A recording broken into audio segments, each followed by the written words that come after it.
Good morning. Today is February 13, 2026, Friday. It is 4 days before the Chinese New Year, February 17, 2026. Welcome. This is the Asian Century Philippines Strategic Studies Institute Forum entitled 2026 Chinese New Year, New Era. Today we will have, of course, a regular speakers Carmen Laurel and Gado give us a brief commentary on the domestic issues in our country. And later we will have Mr. Joaquin C. He's the director of the APU, Association for Philippine-China Understanding. He led the Kaisa para sa Kaunlaran movement. He will be giving a presentation later, as well as later. He was director of APU. Later, we will have Madame Xiaojing from Xiamen University. She is the directress right now of the Confucius Institute in UP. It's a short background for this year. This will be the year of the fire horse in the Chinese New Year. And according to Feng Shui masters, the year of the fire horse is going to be marked by passion, determination, and sometimes even extremes. So we will be definitely at a crossroads this year. So Dragon and Snake is in Southeast. So they are the superstars for 2026. This is according to the Feng Shui master Wen Shua. The year of the fire horse is a rare, high-energy 60-year cycle event characterized by intense passion, rapid change, and a push for independence. Very important for our country. It combines the horse's natural speed and freedom with the fire element's volatility, favoring bold, decisive action in career and personal growth. So some of the key aspects of a fire horse year is the intensity and speed. It's action-oriented. But there will be some challenges. The excess double fire energy can lead to burnout, impulsiveness, knee-jerk reactions, and in traditional folklore, this is more of a turbulent year. A turbulent year.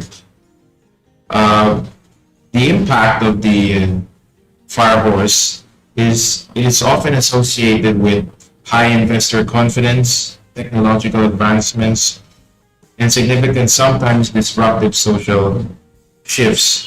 So it begins in a few days, February 17, 2026, and ends on February 5, 2027. So the advice given to us here for this year is to stay grounded, maintain focus, and align our actions with long-term purpose to manage the high-intensity hot energy. So we have a small representation here of the fire horse. Okay. So Carmen Laurel will give us a short commentary on some of the nation's domestic issues. So welcome, Carmen. Magandang umaga po sa ilang umaga po sa ating mga kababayan, sa ating mga kababayan dito sa bansa, sa buong mundo, and of course to the entire humanity. This celebration of the Fire Horse New Year, Chinese New Year, Lunar New Year, or Spring Festival is being conducted in almost every country in the world.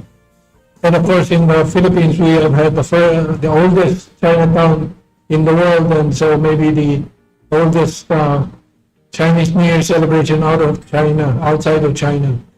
But I entitled our discussion today New Chinese New Year, New Era, because I think we are all beginning to feel the new era entering our history, our lives. And it so happens that the new Chinese ambassador, Ambassador Xing Qian, is showing the energy of the fire horse, the passion of the fire horse, and the wisdom of the fire horse. So I think the government also is redirecting towards a more balanced policy, as evidenced by the appointment of the new Department of Foreign Affairs spokesperson on maritime affairs, Rogelio Villanueva, we will be making it very clear that the primacy of the DFA in all these foreign relations issues related to the maritime matters will be the Department of Foreign Affairs. We have Buboy coming in. He will enter the other back door. Buboy. So we are going to have Mr. Joaquin C. as our special guest, but particularly Madam Z, Xiao Jing from Xiamen University, but now the director of the University of the Philippines Confucius Institute. She has a paper which we will be distributing and will be publishing in on our website, asiancenturyphilippines.com. So I'll pass it back on to Danny if there's anything to add, but maybe I'll just maybe we can show the video first before we go to Kaada. Yes, we may show the video. We have a video prepared. This video was sent in by China Media Group to our institute, and so we'll take a look at what their message is.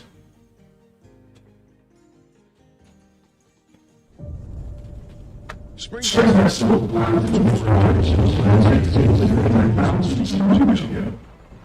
when every family lit a little fire. Today, that red moves to the stage of the Spring Festival.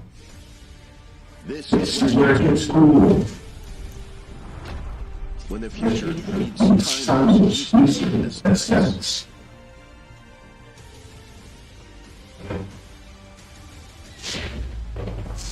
This is where we feel the mood. When every voice has something to tell, and every voice is heard.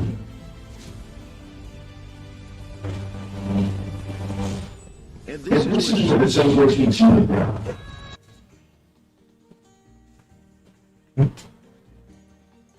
And we see When the excitement ends.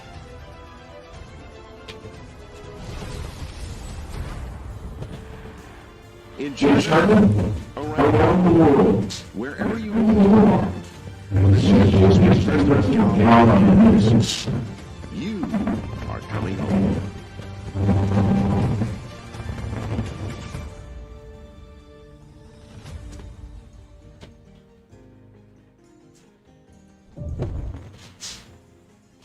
Okay, so this year's Spring Festival will continue to be the world's most watched annual event.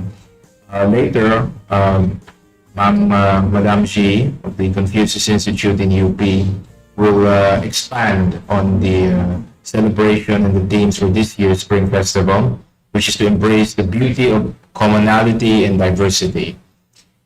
She will introduce the traditional customs of co-celebrating the Spring Festival in the Philippines and China, so we'll get to see some of the shared customs between our two countries in celebrating the Chinese New Year. And explain the inherent connection between Spring Festival's culture, Chinese President Xi Jinping's thought on culture and the Global Civilization Initiative, which we tackled in our last forum. Reflect the common human values embodied in the Spring Festival, such as bidding farewell to the old and welcoming the new, reunion and joy. Demonstrate the important significance of sharing Spring Festival culture for Philippines-China diplomatic relations. And later on, is it 10 a.m.? 10 a.m., about an hour, so we will hear from Madame Xi Xiaojing, director of the UP Diliman Confucius Institute, on these details. Next, to give us another brief commentary on the nation's issues will be Gado Paglinawan. Well, we are awaiting the people who speak on the scheduled topic on the Happy Year of the Horse. There might be some questions from the press, from the bloggers. that you would want to clarify regarding some current issues that are facing the country today? So that when our speakers come, we can gallop into the happy year of the horse.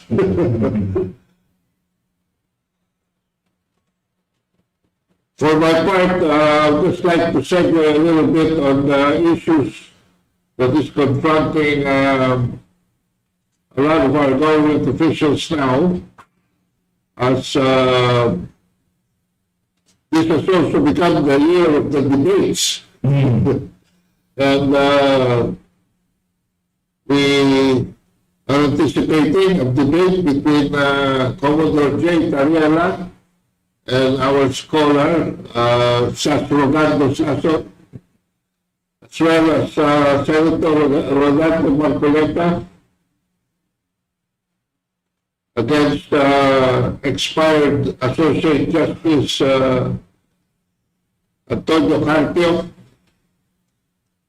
However, this seems to be confronting a bit of a problem, because it seems the former Associate Justice wants to limit the topic to only what he has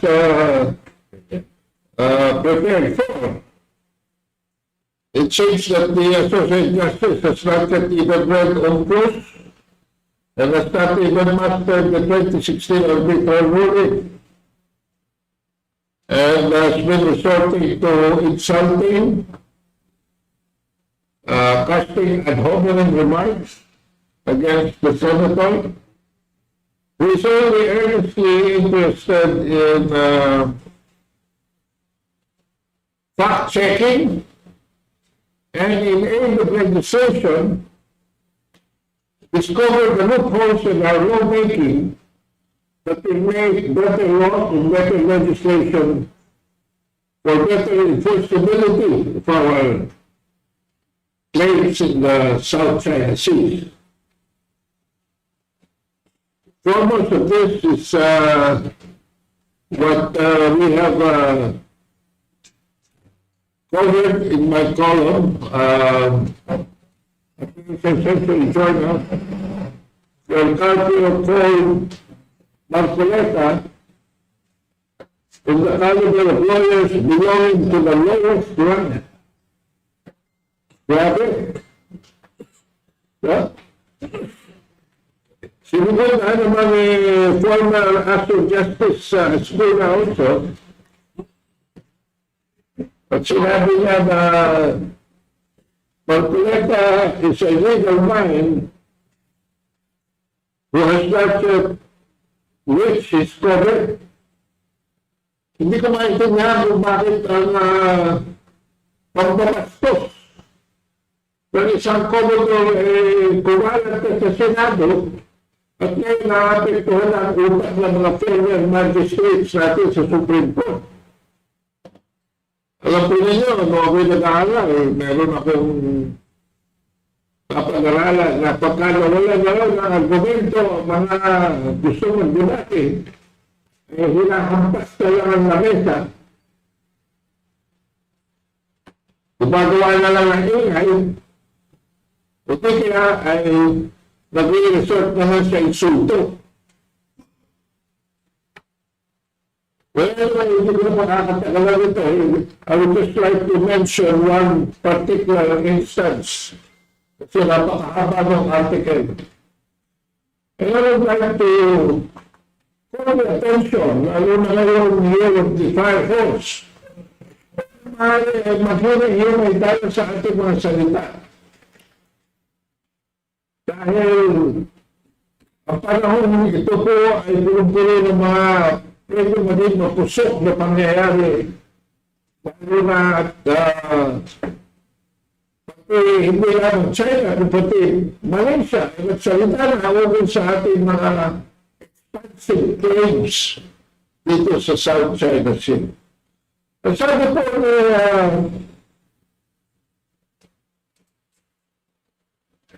Texas Carpio ay a coastal state has a an inherent right to its continental shelf without the need of any formality, announcement, proclamation, or occupation.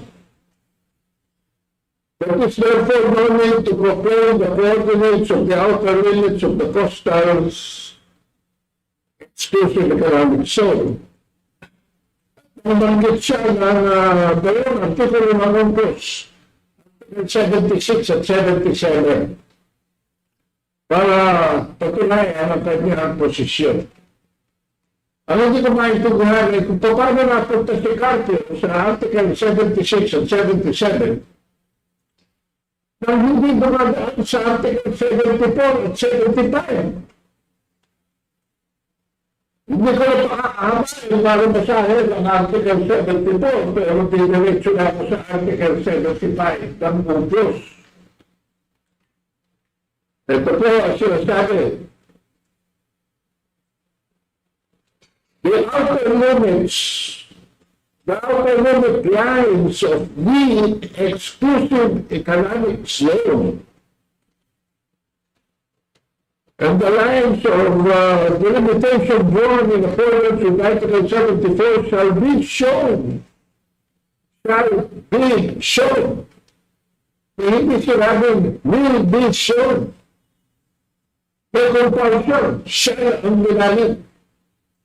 Of a whole scale or scales for ascertaining their position. Where appropriate, list of geographical coordinates of points specifying the genetic datum may be substituted for its outer limits or lines of delimitation. As a section 2, ito na po. The coastal states shall give due publicity to such charts or list of geographical coordinates and shall be posted a copy of each such chart or list with the Secretary General of the United Nations. Bakit po importante ito, mga kabansa? Importante ito dahil kung may pag-uusapan, kailangan magkaroon ng pag-uusapan. Di po ba? Kailangan mo na naman sinasabi na bukan ang ating mga Bureau of Fisheries and Aquatic Resources personnel at sometimes assisted by the Philippine Navy lost at sea. Bakit? Kasi kung tatanungin po natin si Antonio Carpio, isa lamang ang kanyang panuntunan. Hindi na kailangan dahil may GPS.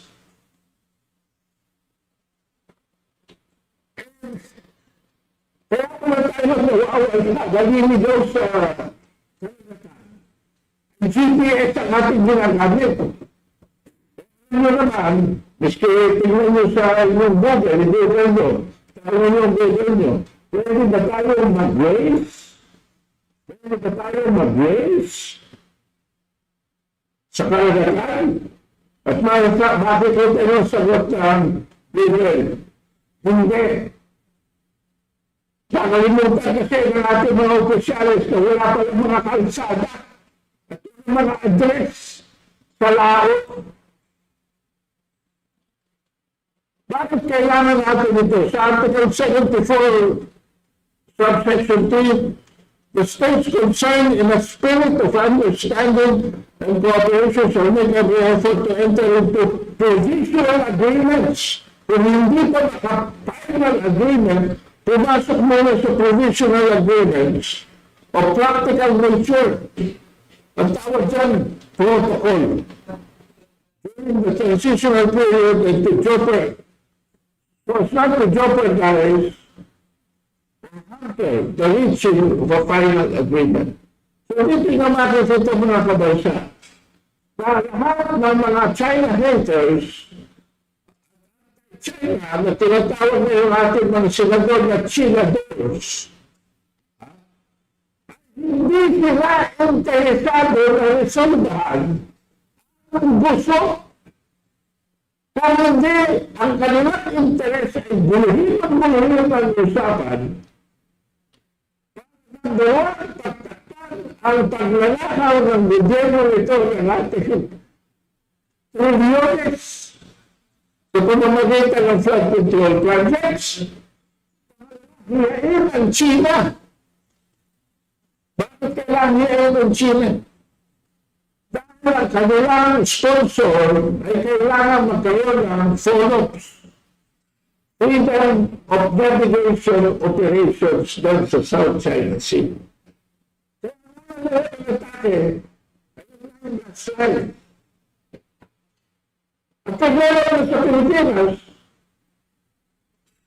dapat tanggal natin yung line of line.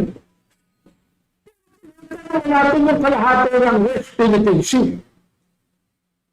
So talagang pasaway ang Pilipino. Ship. Kakaroon ng kapayapaan sa kalagatan. Kailangan malulugaw doon ang ating costa at iba pa. At pag sila, ganun pa.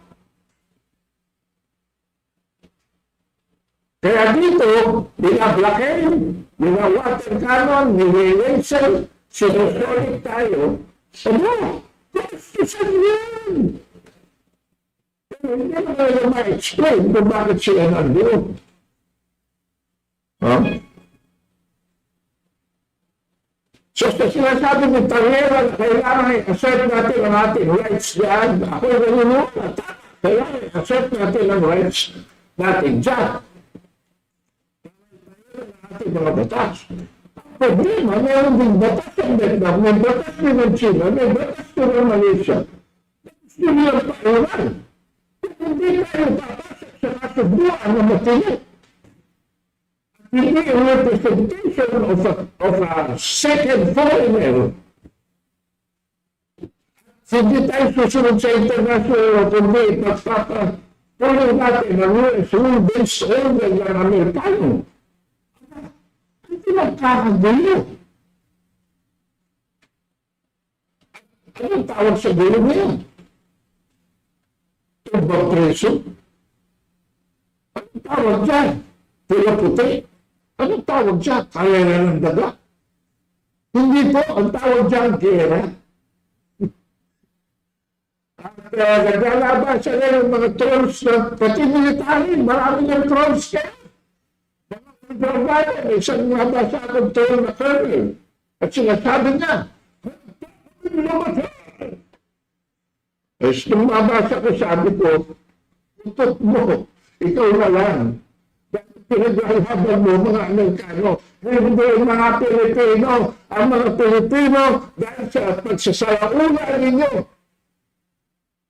At dahil sa spektakel, teatro, drama, laban-drama, ginagawa nyo dyan, ay nag-iiwan na. At naghanap na ng ibang solusyon pang ekonomiya. So anyway, tapusin ko na ang aking salita dyan dahil dumating na po ang ating Pangulo. Ating bisita pagdangal. So yun po ang aking killer commentary for today.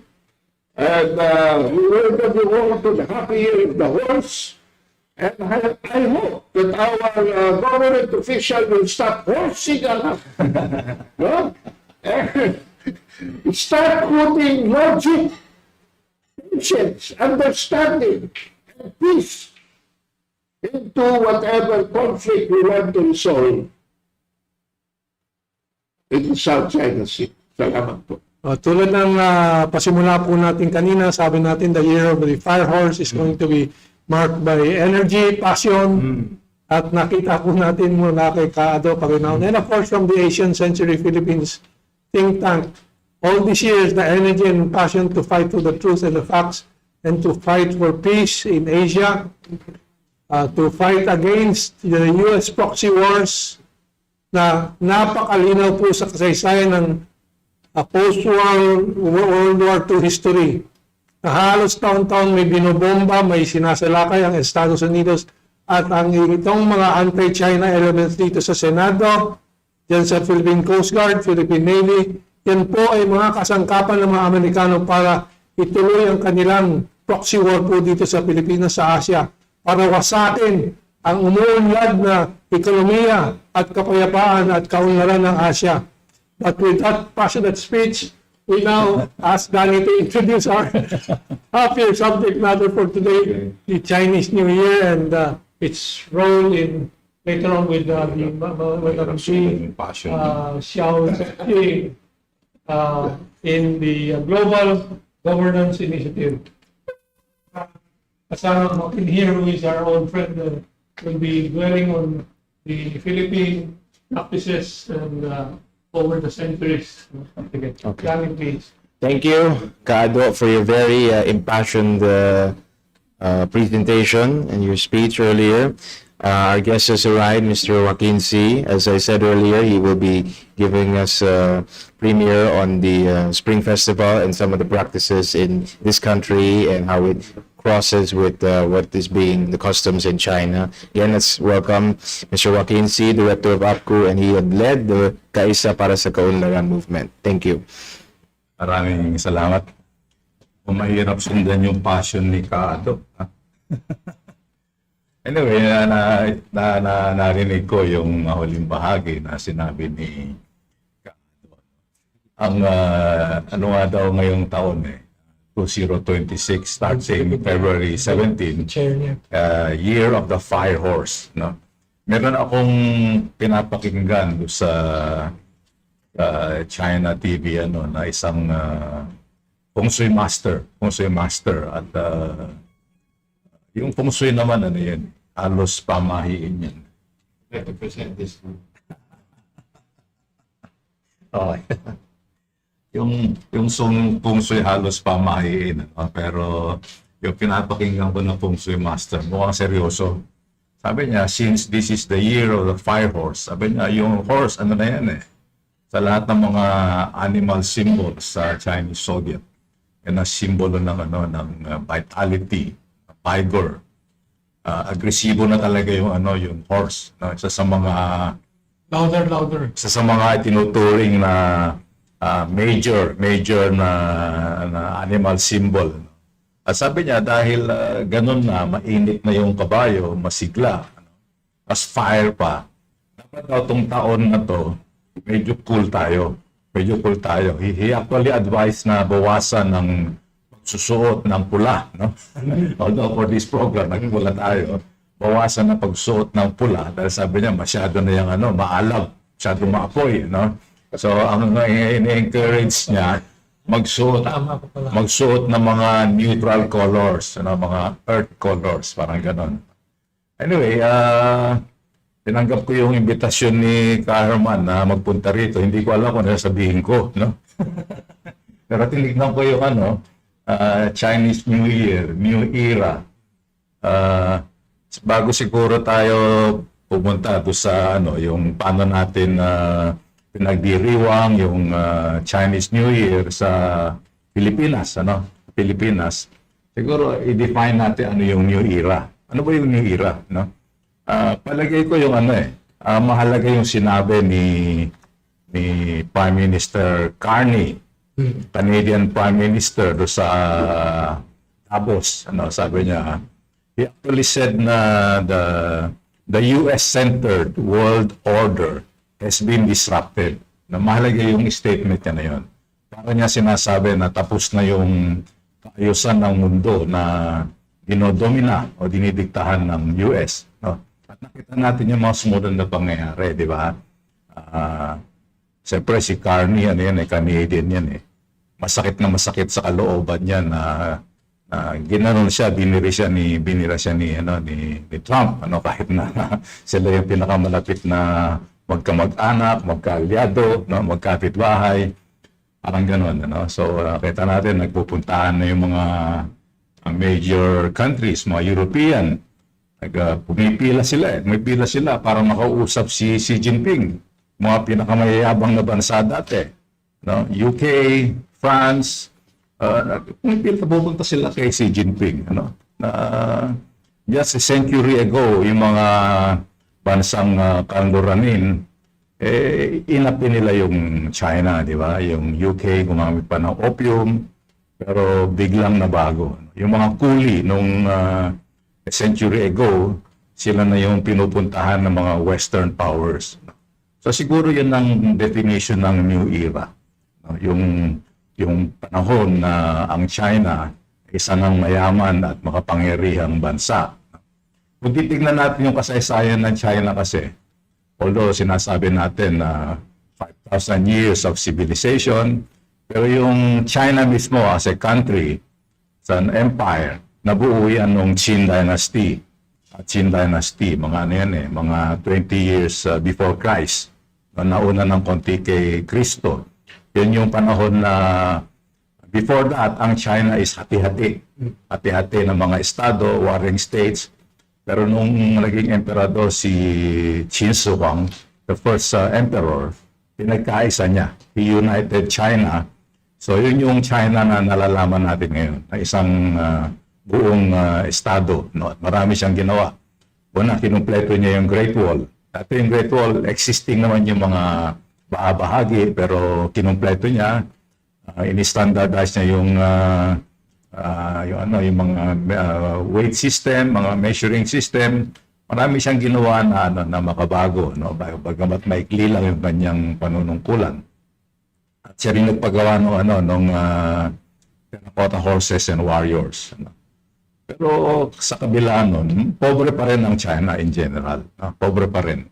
Pwede mo sabihin na hanggang nung year 2000, pobre pa rin ang China. Although nag-uumpisa na yumaman. No?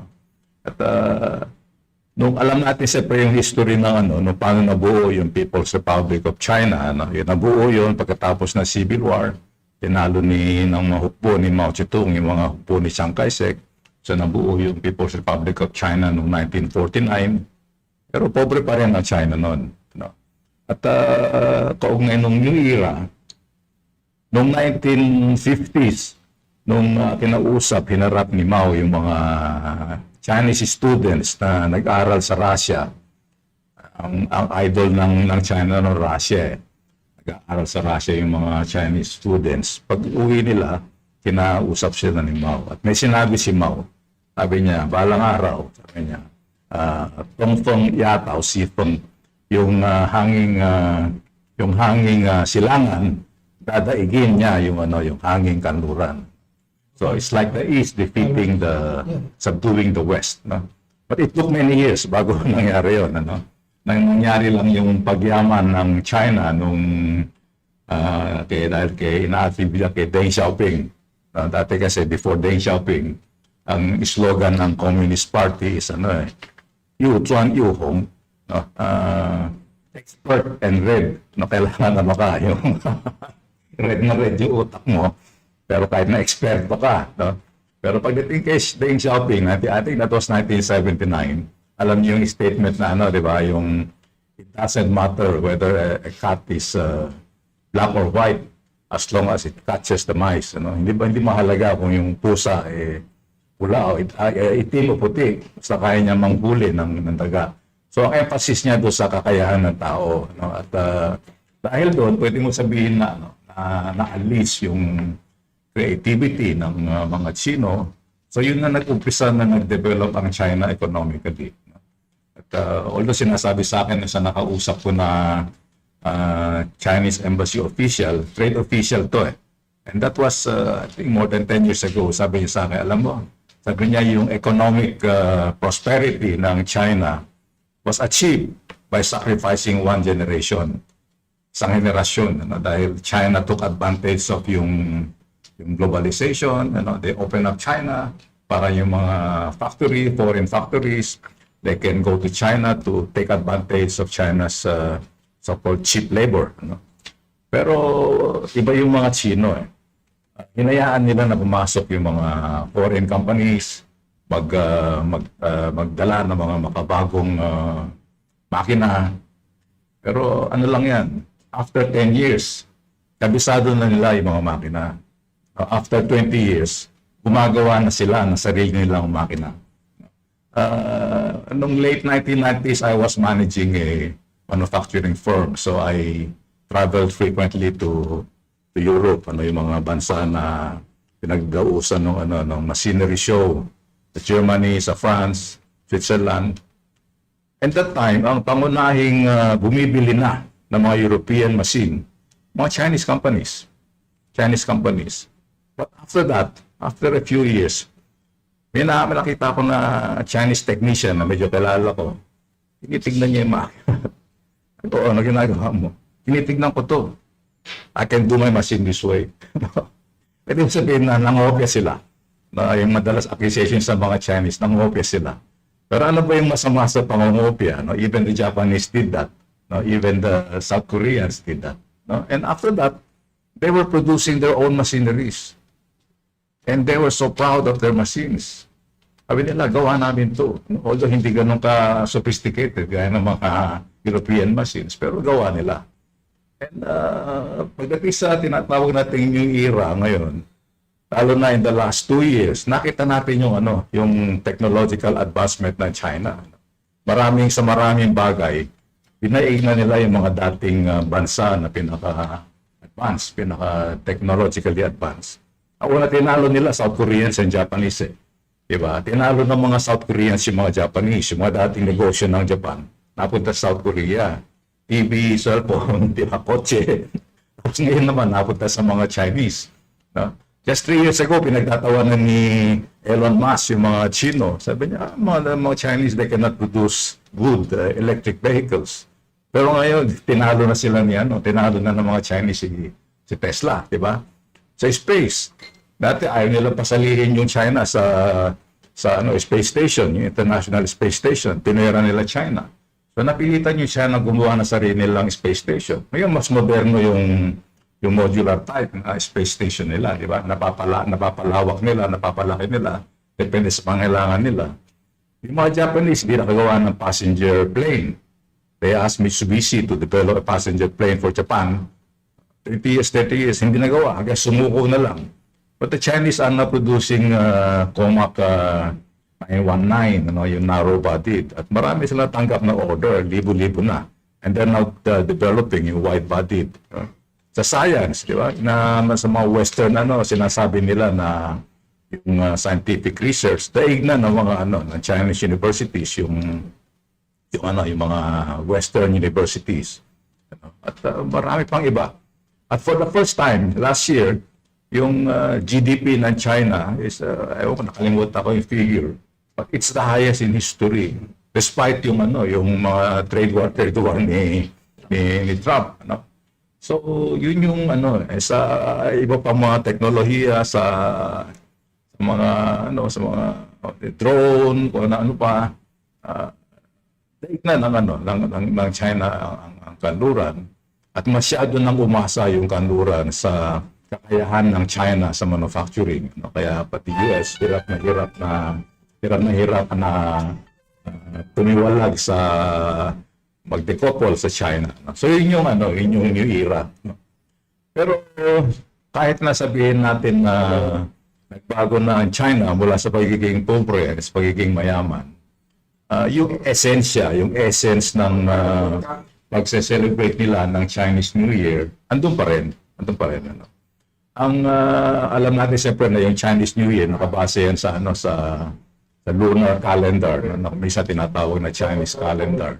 So ang una pinagtatalunan maski dito sa Pilipinas, ano pa tawag diyan, Yung lunar New Year ba yan o Chinese New Year, Pero nung kasi may mga bansa tulad yung South Korea, yung Japan, ayaw nilang gamitin yung Chinese New Year. Kasi they also celebrate New Year on that date. So gusto nila Lunar New Year.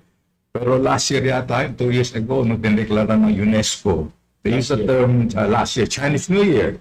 Chinese New Year as a cultural heritage of mankind. So it's Chinese New Year. Wala tayong magagawa dyan. Sila yung invento ng lunar calendar. At isa pa na lagi pinagtatalunan ng mga ano ba yung tamang pagbate sa sa Chinese New Year, maski dito, no? Diba sabi, kung he fat choy, diba sabi, kung si fat chai, sabi, kyong hi wat chai, no? Actually, pare-pareho lang yun. Pare-pareho lang yun.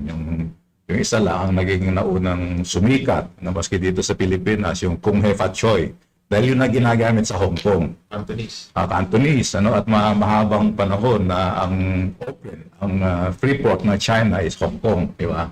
Kaya yun na naging Western, kaya lahat ng mga pati Chinese culture, doon din na popularize sa Hong Kong, pupunta sa iba't ibang bansa, kasama na ang Pilipinas, ano.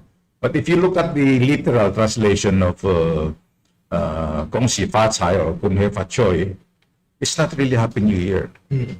So, hope you get rich. Ano, sana yumaman ka. Kaya may isang comedian sa US, sabi kami mga, is Chinese-American. Kami mga Chinese, mukhang pera kami. Sa Chinese New Year, sabi niya, pagbati namin, sana yumaman ka. Hope you get rich. Of course, pagka sinasabi ng mga Chino yun, they translate that term. Hope you get rich. They don't really say hope you get rich. They say wishing you prosperity. Para maganda naman pakinggan, di ba? Minsan sabi nun do, welcome dalawang sidewalk vendor. Kasi Chinese New Year. Sabi rin isa doon sa isa, oh, ba't ganyan nakasimangot ka? Fat choy na. Ibig sabihin. Kasi they interpreted yung kung fat choy as Happy New Year, no? Ba't ka nakasimangot New Year na. Ganun, no? So, isa yun. At, pero ang esensya talaga ng celebration ng New Year, whether in China, lalo sa China, is yung what they call Tuanian. Tuanian means family reunion. Family reunion. Para ding pag-celebrate ng mga Pilipino sa Pasko, di ba? Yun ang mahalaga sa atin, baka uwi sa kanya-kanyang pamilya para sa family get-together, no? At dalawa yung pangunahing kinakain dyan, kinakain din natin sa Pilipinas. Una yung tikoy. Di ba? Yun ang pamilyar sa atin tikoy, no? At yun yung kinakain sa Southern China. They call it, ang mga simbolismo ng tikoy na inaano natin dito, sinasabi natin na una, unity kasi malakit yan, tapos kasi bilog yan, kaya family togetherness, ganyan-ganyan. Although sa China, they also interpret it as they call tikoy nian kao. Nian kao, may sabihin, nian is year, kao is cake, ano? But it sounds together, sounds the same with nian kao, yung taon-taon umaangat, no? So prosperity, di ba? Marami sa mga tinatawag natin na lucky charm para sa mga Chino. Ang totoo homonyms lang yan homonyms lang yan. So tayo mamaya. So in Southern China, they eat this tikoy, at dahil karamihan ng mga Chino sa Pilipinas galing sa Southern China, so yun ang popular sa atin, tikoy, no? We identify Chinese New Year with tikoy. And yung second most important Chinese festival, yung Mid-Autumn Festival, we identify with mooncakes. No? Sa Northern China naman, kinakain nila dumplings. Dumplings. Alam natin yung dumplings, di ba? Sikat na rin sa Pilipinas yan.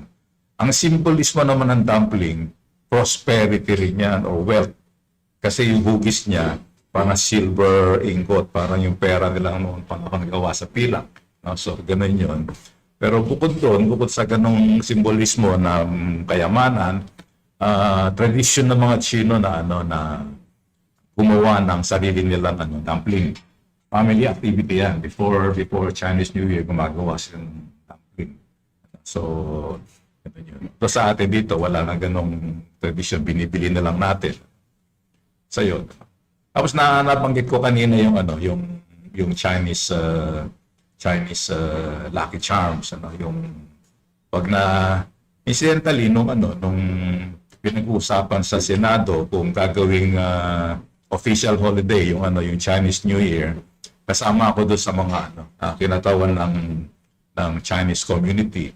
I was representing the Metrobank Foundation, at medyo sa mga argumento na inihanda ko kung bakit kailangan na yung Chinese New Year maging official holiday sa Pilipinas. Ang una ko sinabi, kahit na holiday yan o hindi, sa katotohanan na pinagdiriwang yan ng mga Pilipino. Sabi ko, pag nagpunta ka sa Binondo pag Chinese New Year, ang karamihan ng nando, Pilipino Mga bumibili ng tiko, bibili ng hopya, bibili ng lucky charm.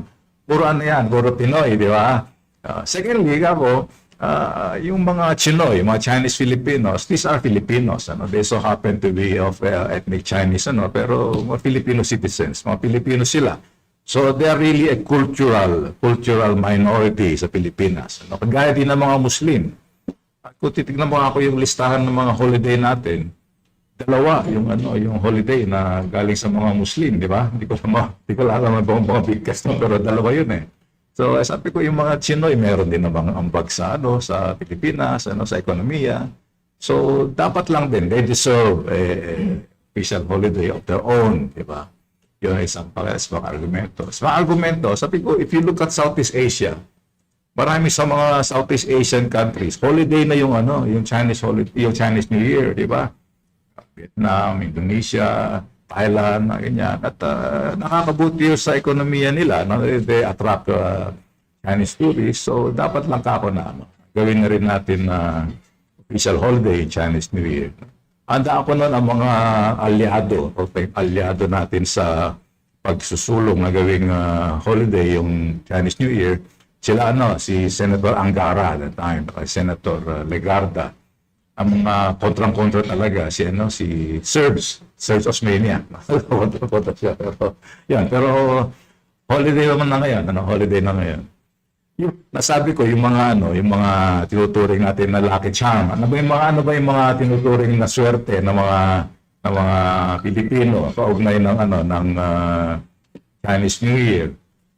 Una yata yung mga prutas, di ba? Yung mga prutas na Mandarin orange.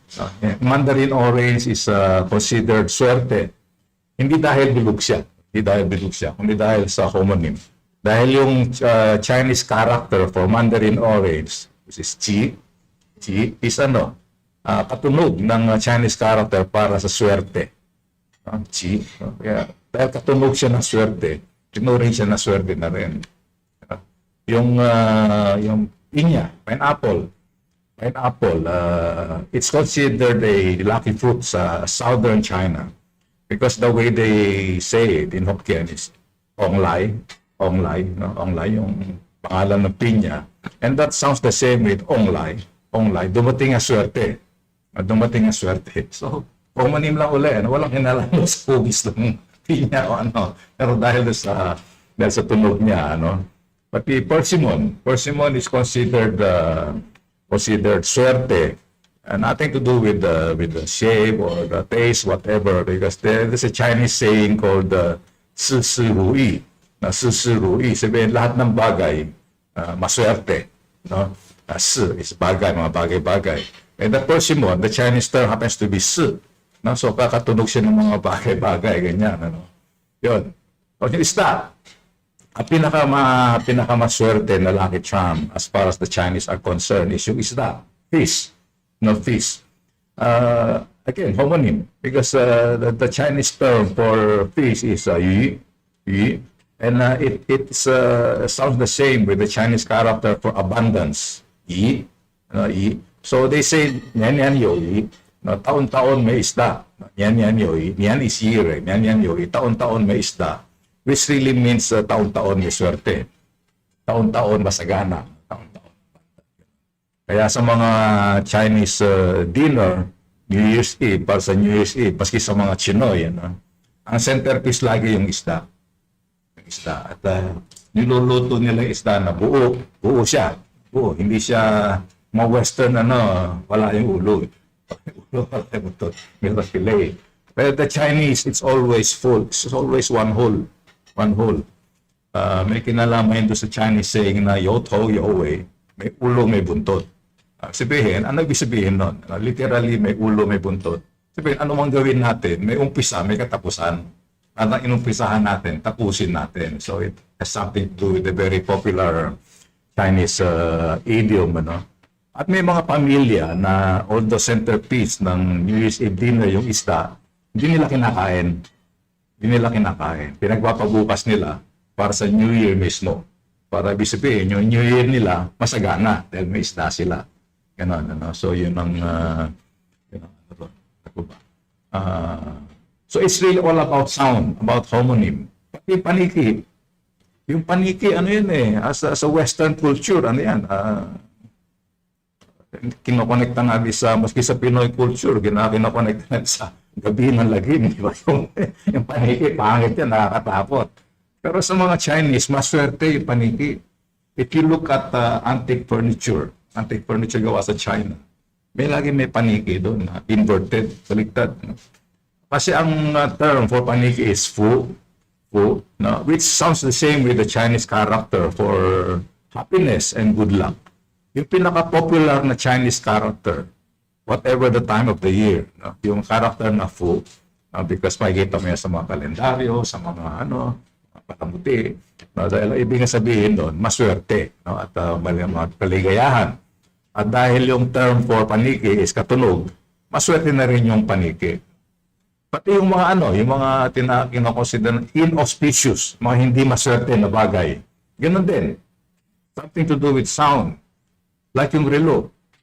The relo is considered, hindi ka dapat nagbibigay ng relo sa kaibigan mo, sa kamag-anak mo. Dahil ang term for relo is chong, with the same sound with chong is to end, matapos. So, nagbigay ka ng relo. Siguro sa girlfriend mo, sa boyfriend mo, matatapos yung di ba? Oo. Pati payong. Ang payong din, hindi ka rin dapat nagre-regalo ng payong. Kasi ang payong kasi is sun. Which is the same, sounds more or less the same, different tone lang with sun. Sabihin na to separate, maghiwalay. No? So pag binigyan mo ng payong yung girlfriend mo, boyfriend mo, maghihiwalay din kayo. Maghihiwalay din kayo. Okay? Pati yung peras. Yung mansanas, maswerte yung prutas din yun. No, nothing to do with it being red or being kundi ang Chinese term for apple is ping, which is the same sound with the ping, peaceful, peace. So that apple is a symbol of peace. Pero yung peras na makawing halos sa apple, nagkataon lang na puti, malas yun. Because it's called li, which sounds the same with the character for to separate. Ganun din. Hindi ka dapat nagbibigay ng pera sa girlfriend mo o boyfriend mo. Pagbigay ka ng mandarin orange, pagbigay ka ng masanas, pero hindi yung peras. Isa pang lucky symbol, yung bulaklak. Flowers. Nothing to do with sound na mapagbulaklak, kundi dahil maganda siya. Maganda siya, mabango. So kung makikita mo yung mga pinaka-popular na Chinese painting sa mga Chinoy family, siguro mga 80% ang nakasabit sa sala nila yung painting ng mga bulaklak. Specifically, peony. Peony siguro dahil maganda yung mga petals niya. No? It has something to do with the Chinese saying, Hua Kai Fu Kui. Pagka namukadkad yung mga bulaklak, may dalang swerte. So, idiom. So, karamihan ng meron. Ang isa pang lucky painting, yung what they call Pachintu. Pachintu is painting ng walong kabayo. Kabayo nga, vitality, ganyan. So, a painting of 8 horses. Makikita ko naman yun sa mga businesses, sa mga Chinoy businesses, mayroon ganong painting. Well, ang kabayo is a symbol of energy, vitality, at yung character, yung number na 8 is considered swerte. Diba? Swerte. Again, sound. Because in Chinese, you say pa is 8, and the term for to prosper, is called fa. Almost the same sound. Siguro nag-umpisa sa Hong Kong Maybe in Cantonese, halos pareho sila. Kaya Sa Hokkien pa, busog. paano ba?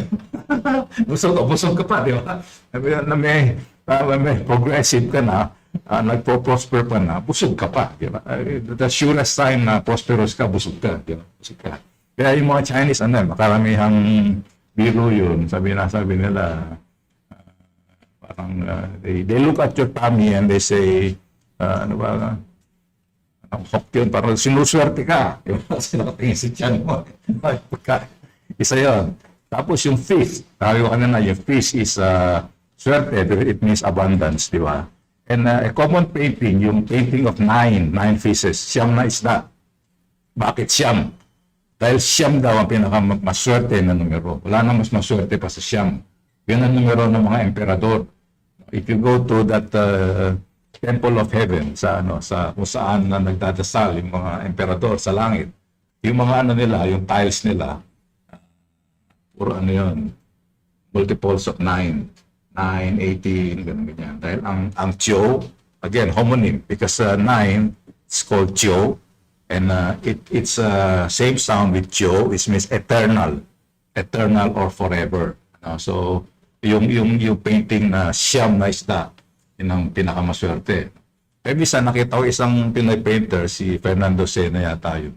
Ang galing niya mag-painting, pero laging walo yung pinapaint niya. Sa kanya, alam niyo po, yan kung gagawin kung ang gusto niyo mabenta sa mga Chinoy yan, hindi dapat na 8 isda. Kasi pag 8, kabayo yun. Pag gusto niyo kailangan yung isda niyo, siyam. Natuwa siya. Tapos yung painting niya, siningitan niya lang na isang isda. Naging siyam. Ayan, isa, ano ba pwede ba natin pag-usapan about how we celebrate New Year? Dali, may mga notes ako dito eh. Yung mga tradisyon na sinusunod din naman natin dito, una yung paglilinis ng bahay. Paglilinis ng bahay, a few days before Chinese New Year, maglilinis ka ng bahay.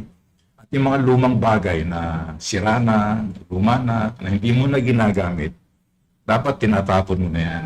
You declutter. Kailangan pagdating na New Year, maayos yung bahay mo. Malinis, walang mga bagay-bagay na halos kalat na dahil hindi mo man na ginagamit di ba? Siguro may sentimental value sa'yo, lumang sapatos o lumang Kailangan tinatapon mo yan. Pangalawa, before New Year, kailangan nagpapagupit ka. I don't know. Pagupit ka para daw maganda yung pagsalubong sa bagong taon. So yun, ang bagong taon mismo, pagsusuot ng pula. Dahil sa mga Chinese, yung pula, tinuturing na maswerteng kulay. Dalawang bagay ang ginagawa niya. Una, humahatak na swerte to attract luck. At pangalawa, nagtataboy ng malas. Kaya dalawang ginagawa niya. Humahatak na swerte, nagtataboy ng malas. Kaya yung pula, malaking kulay yan. Kasi may mga birthday ng mga elder, nakapula, yung mga mas bata. Yun. At isa pang familiar sa atin, yung angpao. May red pocket. Marami tayong misconception tungkol sa red pocket. Naging popular din yan sa Hong Kong. Kadalas, siyempre, dahil angpao, pula yun. Ang isa pula. Para ang inaano natin na mas mahalaga yung angpao kung marami laman. Diba? Malaki yung magkano yung laman niya. Pero as far as the Chinese are concerned, ang maswerte mismo, ang auspicious mismo, yung mismo angpao. Hindi mahalaga kung magkano nakalagay dyan kahit na 5 piso lang na coin o 10 piso na coin. Maswerte yan. So, maraming Chinoy na iniipon yung kanilang angpao dahil nga tinuturing na maswerte. Yun. Okay. Isa pang pinag-uusapan lagi pagka yung mag-New Year, yung feng shui, di ba? Feng shui, popular na rin sa mga Pilipino yun, yung feng shui. In fact, may term na tayo pagka sinasalin natin sa Pilipino yung feng shui. Filipino spelling feng shui, feng shui. Pagka marami tayong nakikita sa TV, naglalabasan, di ba? Maraming mga ini-interview ng mga feng shui master ko, But if you know these people, mga nagbebenta lang ng lucky charm yan. Marami sa kanila may lucky charm at sa ganon. So, nag-aaralan nila na po yung feng shui. But unfortunately, feng shui really means, feng is wind, shui is water, wind and water. Ano ibig sabihin yan? For the Chinese, it's really conforming with nature. Pakikibagay sa kalikasan. Kaya yung feng shui nila, nakabase sa geography ng China, sa location ng China. Kaya dapat na yung bahay mo, yung pinto, yung main door, hindi nakatapat sa north. Bakit? diyan nagkagaling yung napakalamig na hangin, di ba? Pag natutunaw yung yellow, snow sa Siberia, tatama sa China eh. Tapos sasalubungin mo pa na yung pinto mo, nakaharap sa north. So you should not apply that in China. Sa Pilipinas, hindi naman ganun eh.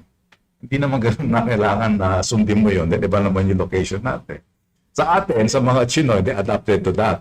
Gusto nila na yung kanilang bintana, gano'n, nakaharap sa west, sa east. Sa east. Bakit? Para makuha yung morning sun, morning sun. So yun ang tamang feng shui. That's how you interpreted yung feng shui sa Pilipinas, di ba? Hindi pwede na kung ano yung applicable sa China, hindi nang applicable dito, no? Tapos marami kang mababasa tungkol sa feng shui. May nabasa ako na may sense. Sabi niya, sa bahay mo, hindi dapat na maraming salamin. Hindi dapat na maraming yung mga halaman mo, hindi dapat na yung mga cactus. No? Hindi dapat na yung mga halaman na matutulis yung mga daon. Sabi niya, asal. Tutusok ka, di ba? Maraming salamin, babasag yan, aksidente pa yan. Sabi niya. Kasi sinasabi nila na yung mga halaman mo, kailangan yung mga dahon, bilog, tsaka fleshy. Yung parang makatas yung di ba? Yun daw ang swerte, ganyan. Tapos yung mga kulay, ganyan. But personally, ang tingin ko sa feng shui, dahil nga ang daming daming mga sabi-sabi, no?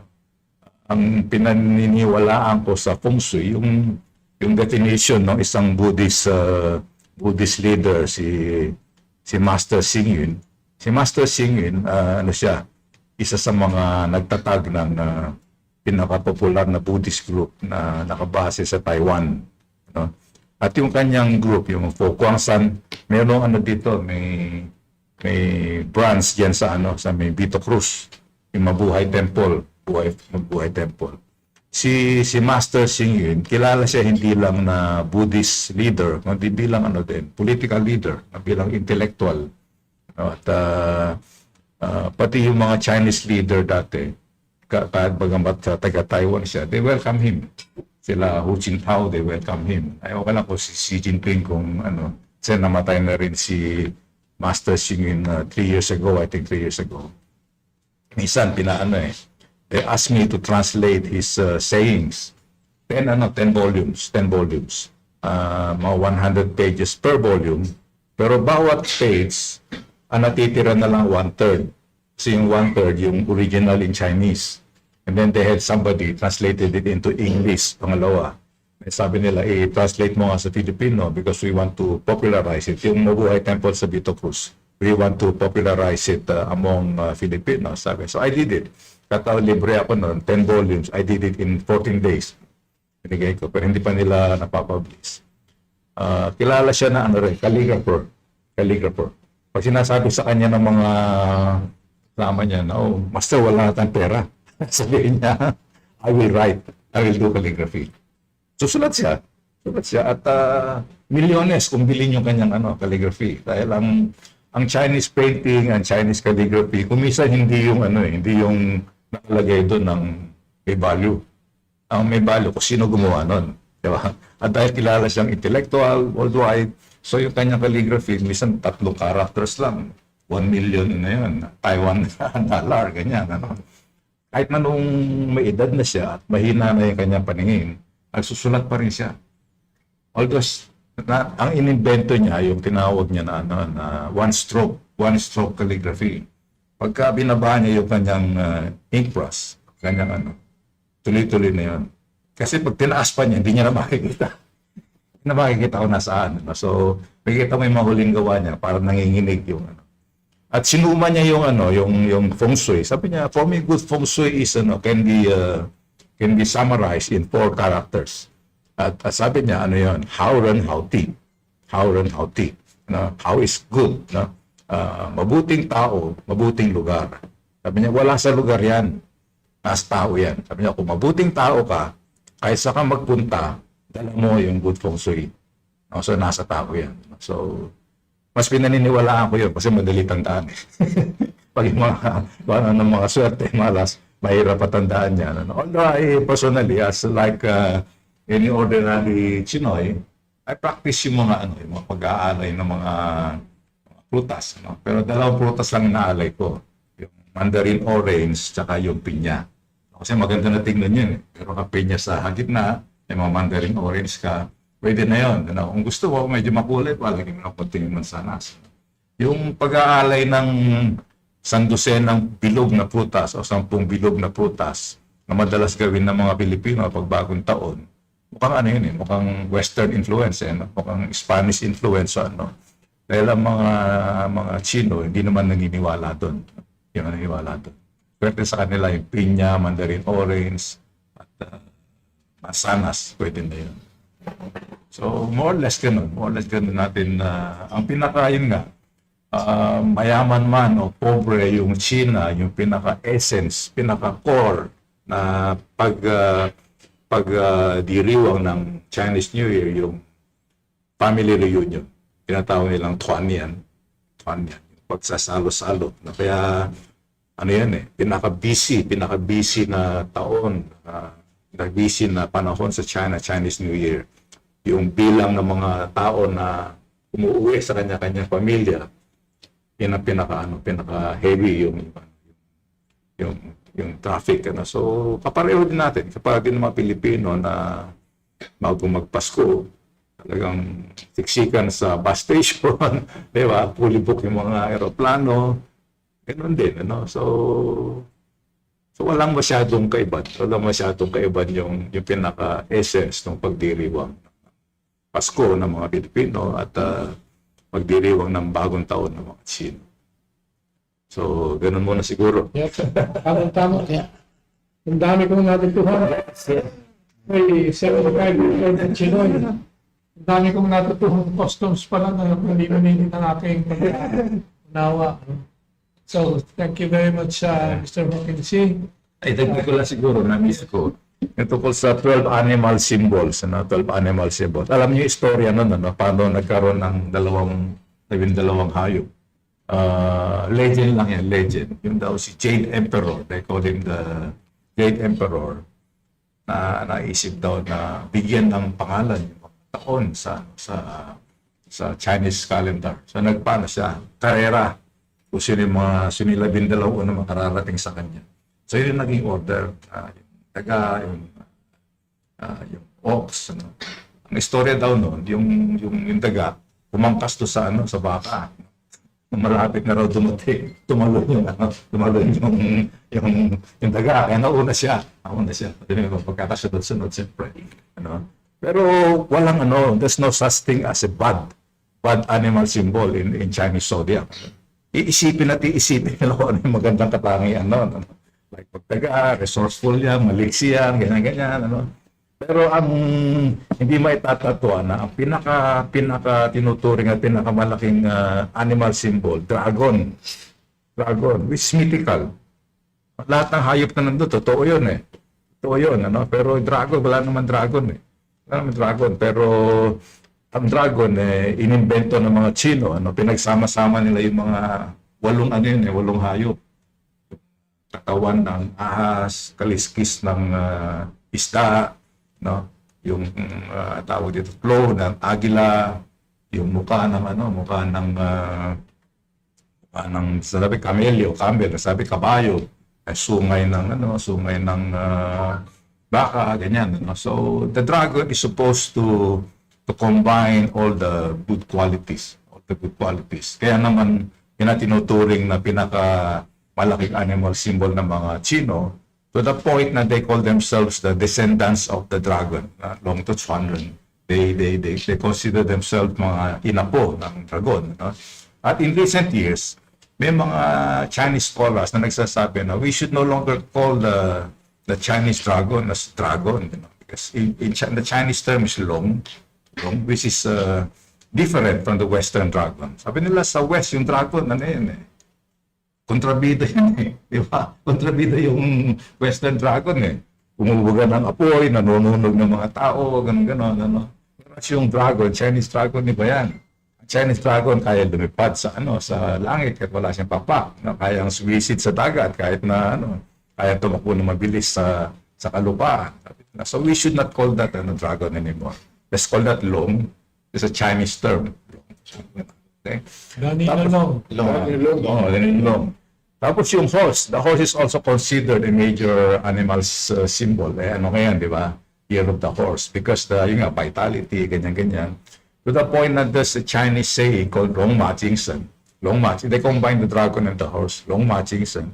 The spirit of the dragon and the horse. Yung pagiging masikasig, pagiging masigla, ganyan. And then there's also a Chinese idiom associated with the horse called the Matao Kong. When the horse arrives, it brings success. Ganun. So, ganun. So, yung taon na to, taon ng kabayo, supposed to be mabuting taon. Sana, may dala sa ating konting swerte at konting tagumpay. Na kailangan natin sa ngayon. Okay? Thank you. Thank you. May I request James please to put in the YouTube or the Zoom. Kasi dapat nandiyan na si Madam Z.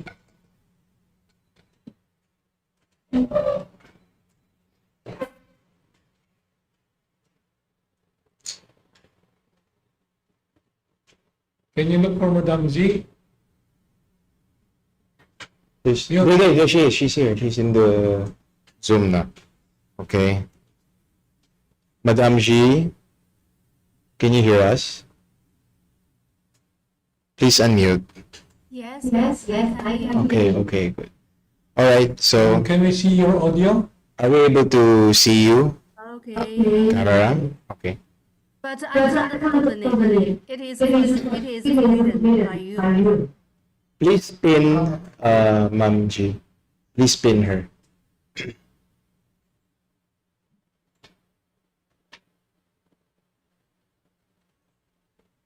Add pin.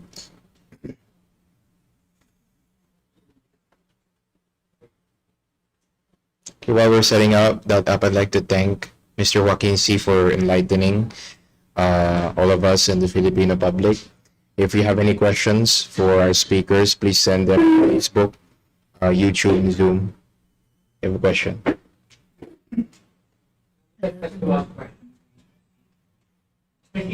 Where is the best time to have game salo-salo within the time? Is it on the game? New Year's Eve. Best time to have salo-salo. Yeah, New Year's Eve po. Bisperas ng bagong taon.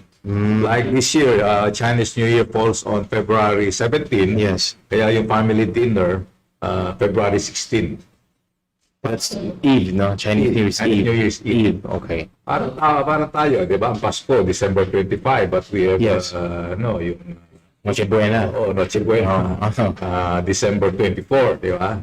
Yung gabi mismo na, ganun din. Okay. Bisperas. Bisperas. Thank you po. Thank you. Tapos po sir, ilan ang pagkakasakin? Ilan ang minimum number ng putahin? Wala namang ganong patay. But sa mga Chinese pag mga banquet, they make it 8. Okay. Lucky number. Madam G, please open your video camera if you can. I have already opened it, but you've written it. Yeah, now. Okay. Can you Please see pin. it now? Okay. There, I can see you. We can see you. We can see you. Okay. Good morning. Good day. Distinguished Mr. Dear friend, today, the Spring Festival approaches. I'm honored to join this dialogue. On behalf of the Confucius Institute and the University of the Philippines, I extend my warmest festival greetings to you. The Spring Festival is the most important traditional Chinese holiday. It embodies not only the beautiful wishes, bidding farewell to the old, and ushering in the new as well as family reunion, but also profound cultural philosophies such as harmony between humanity and nature and peaceful coexistence. This focus on family, harmony, and nature is a key reason for Chinese civilization's lasting power and activity. The more international something is, the more global it becomes. As President Xi said, civilizations become more complex through exchange and richer through mutual learning. Today, the Spring Festival is not only celebrated by Chinese people, but has also become a shared cultural event for communities throughout the world. In 2023, the Spring Festival was officially listed as a UN floating holiday. This universal emotions highlighted by the Spring Festival, that is, shared joy in celebrating the new, connect deeply with China's global civilization initiative, which is built on respecting all cultures and Madam G, mutual learning and inclusiveness. Personally, the Spring Festival holds profound relevance. My hometown in northern Jiangsu province celebrates with ancestral worship, Spring Festival covers, lanterns, fireworks, and so on.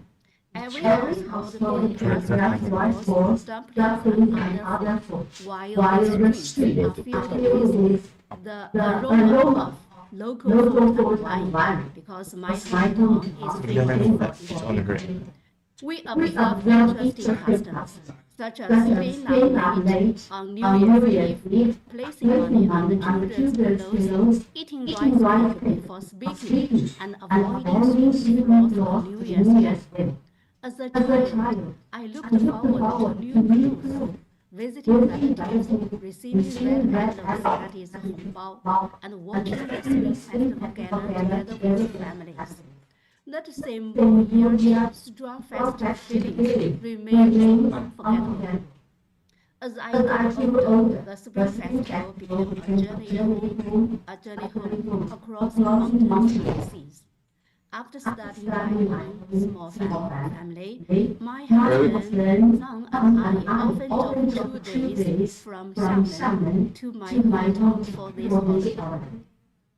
Though tired, the warmth of returning home kept our spirits high. The 2016 Spring Festival holds a special place in my heart. While working at the Confucius Institute in Turkey, I, together with my colleagues, was invited to celebrate with a Chinese-Turkish family in Ankara. The Chinese hostess and her Turkish husband, whom we familiarly called brother-in-law, welcomed us warmly. On that cold winter night abroad, we made dumplings together, shared Chinese and Turkish delicious foods, and chatted warmly and causing laughs. It deeply shows how the Spring Festival spirit of reunion transcends borders and takes roots in different cultures.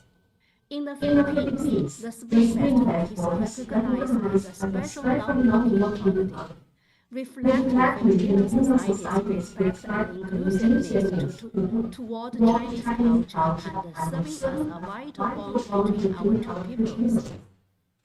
Having celebrated one Spring Festival in the Philippines and Maybe we should interrupt another, Madam G and tell I her. understand it is not only a whole Chinese cultural celebration, but also Madam G, can you hear me? our peoples. Madam G, can you hear me? Madam G, Madam G, lion dances to parade Please unmute and us. Please unmute.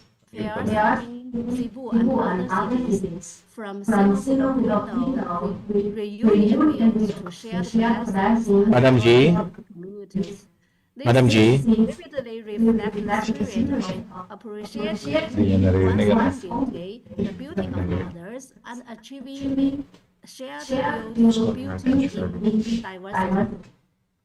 As a member of the Confucius Institute at UP, I'm honored to contribute to sharing Spring Festival culture with our Filipino friends.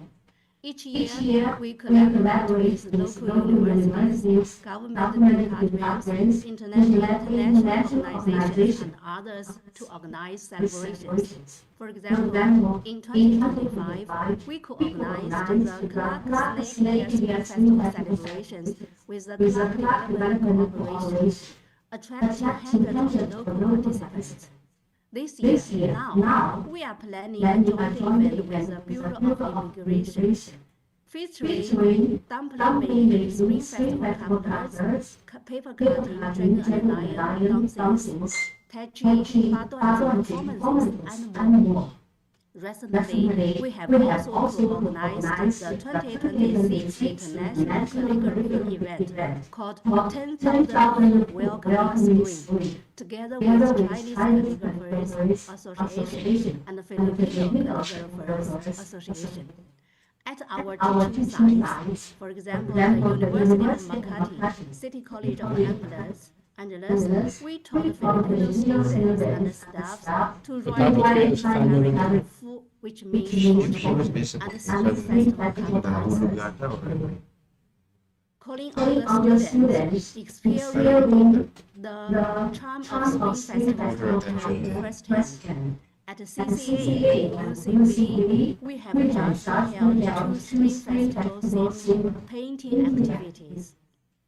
In other teaching sites, such as UP, New Era University in Quezon City, and other universities in Pampanga and Cagayan, we will also organize different cultural celebrations. These activities are not just cultural showcases, but heartfelt exchange between our two peoples, deepening mutual understanding and friendship, infusing our relationship with warmth and positive energy.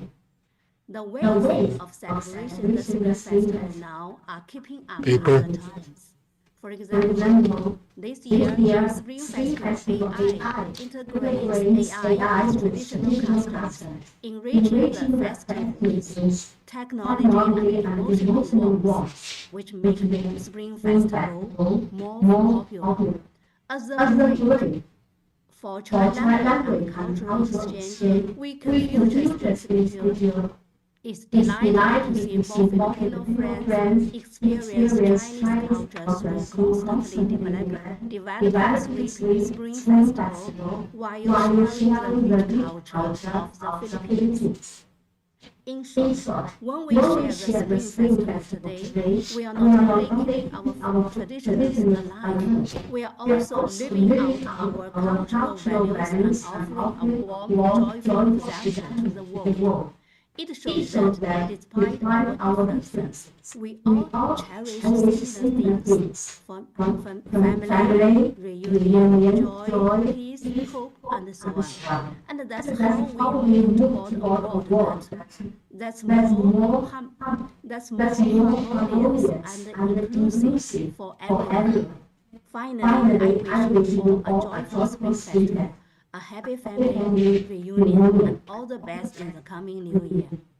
Happy Spring Festival! 春节快乐! Thank you. Thank you. Ay. Thank you, Madam G. Earlier we couldn't see you because the camera was a bit moved, but we were able to hear you perfectly fine. Oh, but I can see you clearly. Okay, it's good. All right. So I'll give it back to Kamintong, Laura, to ask some few questions. Well, anyway, any questions from our audience and from our guests?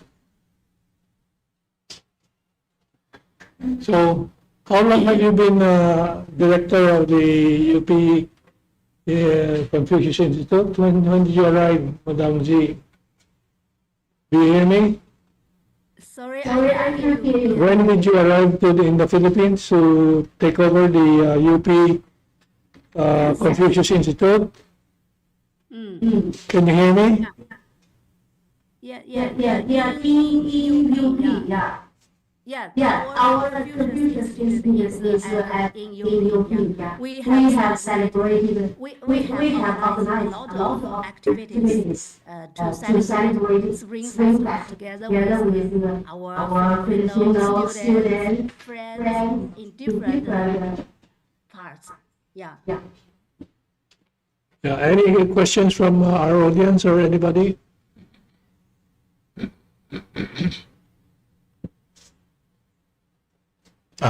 We have a question. Sorry for having so much question. But I just ask, what is the difference between the Chinese New Year, the Spring Festival, and the Mooncake Festival? What is the difference between the Chinese New Year Spring Festival and Mooncake Festival? Thank you, What's the sir. uniqueness? You mean the difference between Chinese Chinese New Year New Year and and Mooncake. Yes, yes. Mid-autumn day, yeah? The Mid-autumn. mid-autumn day, Both both festivals, maybe maybe a a reunion reunion and and maybe a a family family reunion. reunion. But But it's it's quite quite different. different. For For mid-autumn autumn day, day, I can see see Spring Spring Festival Festival is is more more important important than than mid-autumn mid-autumn. day. And for And for example, example, for for Spring Spring Festival, Festival, all all of of us, us, the the family family members members will will return return to to get get together together with with the the families. families. But in But in mid-autumn mid-autumn day, maybe some of them, because they are busy, they will not return. But if they don't return in mid-autumn day, they will return on Spring Festival day. And the Spring Festival, we will use it to, just now as I said, we will say goodbye to the old year and say hello to the new year. But the mid-autumn day doesn't have such a meaning. And for mid-autumn day, we just use it to memorize, for example, Chang'e, the thing like that. But for mid-autumn, for Spring Festival, it's not the same. They're very different. Yeah. Thank you. Thank you. Nagtaga ko lang yun. While let's say, in the Philippines, we argue whether to call it Lunar New Year or Chinese New Year. The Chinese simply call it Chunjie, Spring Festival. Spring Festival. And same thing. It's a sign of Chinese optimism that they celebrate New Year during winter. It's still winter, but they already celebrate a Spring Festival. So, the Chinese New Year is really Spring Festival. Pareho yun. Yun namang tinatanong nyo na Mid-Autumn Festival, that falls on the 8th month of the Chinese calendar, which is usually in September of the Gregorian calendar. That's supposed to be the moon that night is the roundest and the brightest throughout the year. Yes, and for mid-autumn day, we eat mooncakes, but for Spring Festival, for Chinese New Year, we eat dumplings, yeah, and rice balls, something like that. Thank you. Thank you. Kanina tinatanong nyo yung New Year's Eve dinner ko ilang putahe, di ba? Actually, the Chinese are not concerned with that. Especially in northern China, they simply eat dumplings. Pwede na yan, dumplings. Yan lang yun ang traditional It's really the salo-salo that is important. Opportunity for attending Chinese New Year. Hindi ko na ako makita yung tabletop. Kumisan sa China, they do that. Patong-patong yung di ba? Oo, patong-patong. You can no longer see the tabletop. And they don't necessarily have that during New Year. They even just entertaining foreign guests. I don't think she Usually shared. yung company, yung sponsor, they do that. Did she share? Labing amin pa tayo, patong-patong.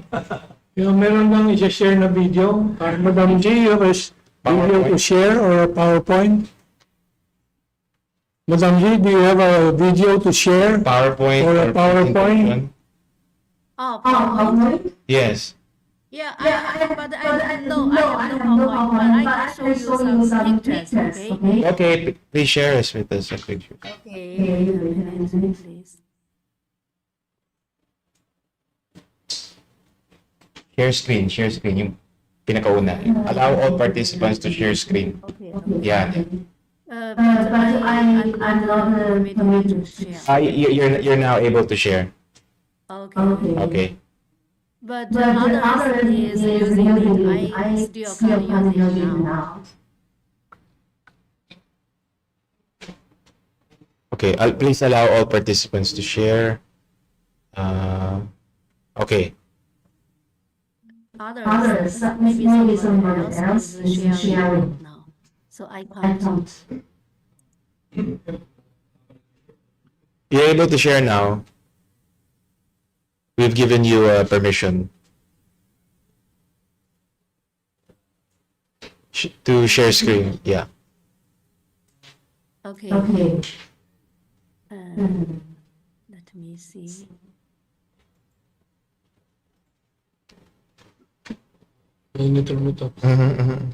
Oh, sorry. This one. Picture. Yes. Okay. Okay, we're able to. We can see your screen. You can see the picture. The screen. We can see the screen. Uh, Yes. We can see the picture. Can you see the picture? Yeah. Yes. This activity was just held in UCB. UCB means University of Cagayan Valley in Cagayan. Our teachers organized their students to draw pictures to celebrate Chinese. They draw the horse, food, dried Chinese characters to celebrate. Can you see it clearly? There are Yes, we can see. We can see. all the pictures are drawn by the Filipino students. Yeah. The teacher told me they like it very much, and they say they learn a lot about Chinese Spring Festival and learn a lot about Chinese festival culture. They know the stories about Chinese culture, and they say it's similar to the Filipinos celebrate Christmas Day. This is one picture. Maybe I can show another one. Let me see. This one, can you see? Can you see this picture? Yes. These are the students. Yeah, no, this picture is was the CCA students writing Chinese character. The Chinese character means unfortunate. They write this Chinese character. We co-join this, co-organize this activity together with Chinese calligraphy cooperation and organization and Filipino one. We want to collect 10,000 food to celebrate Spring Festival to welcome the spring. This is another organization. Okay, what about others? Now I can show you this picture. Can you see this picture? Okay. Yes. Yeah, this picture we all red to just for the Spring Festival.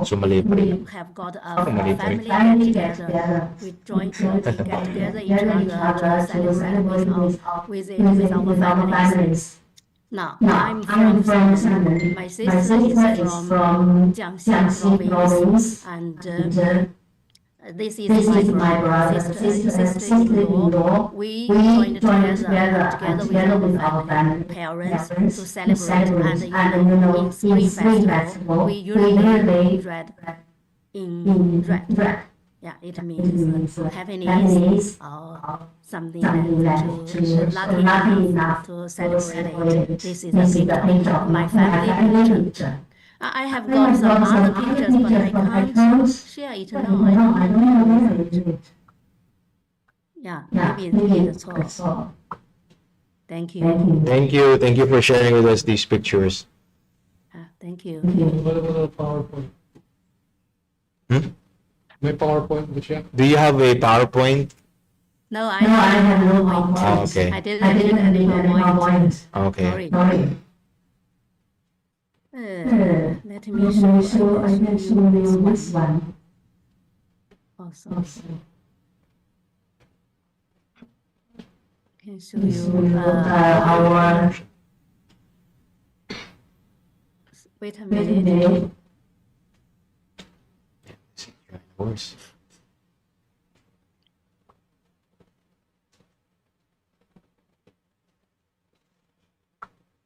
So this, can you hear me?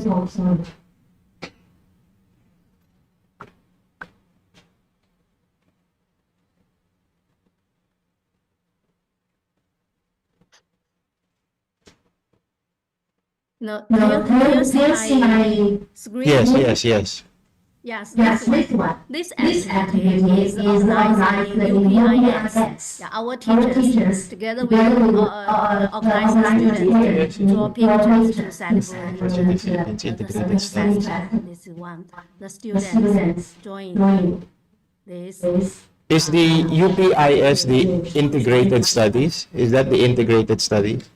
Yes. Okay. Just inside e-commerce.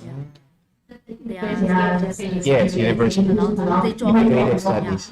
They like Chinese culture very well. This is one. I will show you another one. Yeah, this one. This was just last month, right? January. Yeah. This one, we organize celebration, calligraphy event, international calligraphy event to welcome Spring Festival. Yeah, this one. We do it together with Chinese Calligraphy Association and the Filipino Calligraphy Association. Yeah, we organize it together. Our teachers taught the students how to write Chinese calligraphy. This calligraphy means fortune. Yeah, almost every household will write out the painting for food. Sometimes we put it on this way, sometimes we don't put.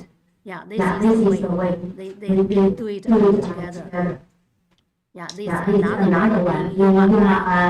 Yes, in Makati, University of Makati, the students also write Chinese characters together to celebrate. This is another one. And then this one. This one, a few days ago. we celebrated drawing pictures. Spring Festival is drawing in CCA, City College. Angeles. Angeles?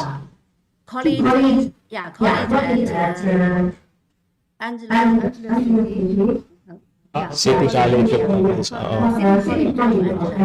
Yeah. The students join different kinds of pictures. Yeah, this is long. Yeah, City College of Angeles. to celebrate. And some write fish, write horse. Yeah, this is horse. So all the students got together to celebrate it, to take photos. They felt very happy and to know more. And they said they want to, sometimes in the future, they want to come to China to learn more about Chinese culture, including Chinese Spring Festival. Sorry.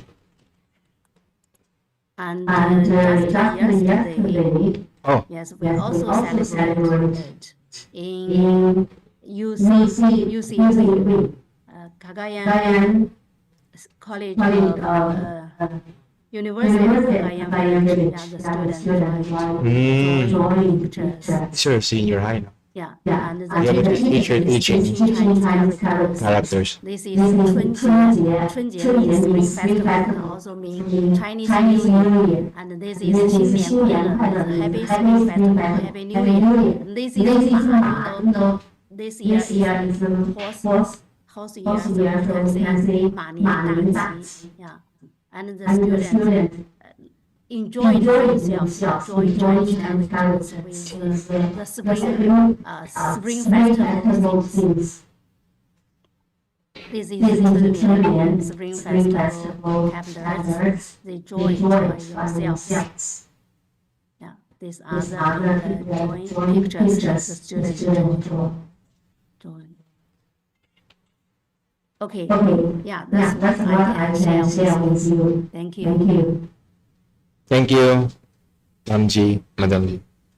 So, Madam Chi, you're in Beijing right now? I'm in Xiamen now. And I will, yeah, Xiamen, Xiamen is, Fujian province, yes? Yeah, I'm in Xiamen. It is quite near Manila. And tomorrow afternoon, I will fly back to Manila. And I will just live 2 hours, nearly 2 hours from Xiamen to Manila. Xiamen is little cooler than in the Philippines. Yeah. So we will see you very soon here in Manila and maybe meet with you. Yes.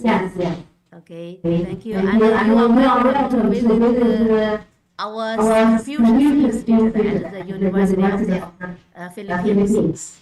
Yeah, welcome. Yes, we were very close with your predecessor, Mr. Wu, as I was telling you. Yes. So when did you arrive in the Philippines? Madam Z, when did you arrive in the Philippines to take over the UP Confucius Institute? In January last year. In January last year. Yeah. When I arrived at Manila just 2 days after I arrived at Manila in January 2025, I co-organized the Spring Festival celebration with in Clark. How long is your term here in the Philippines? How many years will you be here? Sorry? How many years will you be here assigned to the Philippines? How many? How many years, Chinian? How many years? 几年在菲律宾？你几年在菲律宾啊？ Yeah, I just now I said I just went there in 2025, so only more than 1 year. Only more than 1 year. Yeah. How many more years here in the Philippines? Yeah, I just now I heard the young guy can speak Chinese quite well. Yeah. Do you know how to say Happy Spring Festival? No. I just know some words. Yeah. 新年快乐 Happy New Year 新年快乐春节快乐 Happy Spring Festival 春节快乐 Okay. Any questions from the audience? Can we look at the Facebook? Is there comments and questions? Zoom, YouTube, and Zoom, YouTube, yeah, and please flash them for Sir Joaquin and Madam G. Okay. That's okay. any questions from the audience? Yes. You can call me. Sorry, I forgot to introduce myself. My name is Zhi Xiaojing. My surname is Zhi. So you can call me Miss Zhi, or you can also call my Chinese English name is Amy. Maybe it's easier to pronounce. Yeah.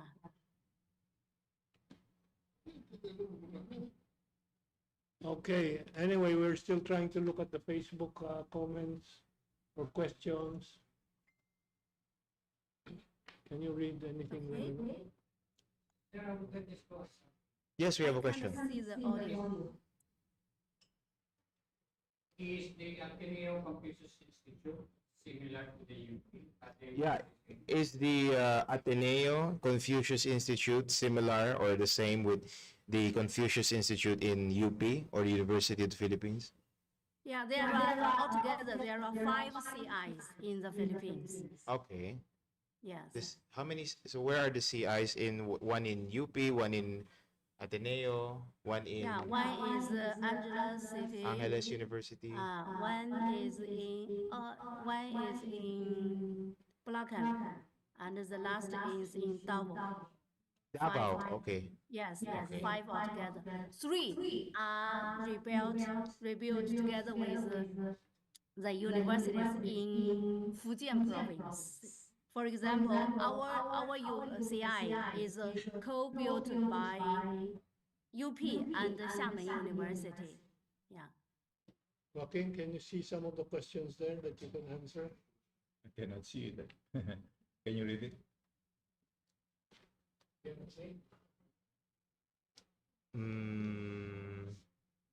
Is the waving cat, because we see here in the Philippines, you have the cat waving his hand up and down. Is that symbol of Chinese origin? I think it's Japanese. It's Japanese. Sir Joaquin says Japanese. Madam G, are you familiar with the cat symbol does this?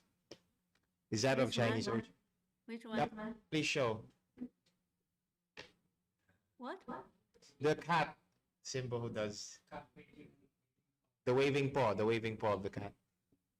Ah. Yeah, I'm not so familiar with it. Oh, okay. Yeah. Korean or Japanese? Korean, Japanese, yeah. Yeah. Is it inviting you or is it Probably inviting you. Yeah. It's a business. It depends. When you're leading, it's waving goodbye.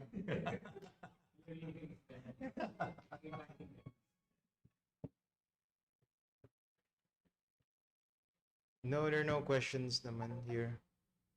No, it's just information.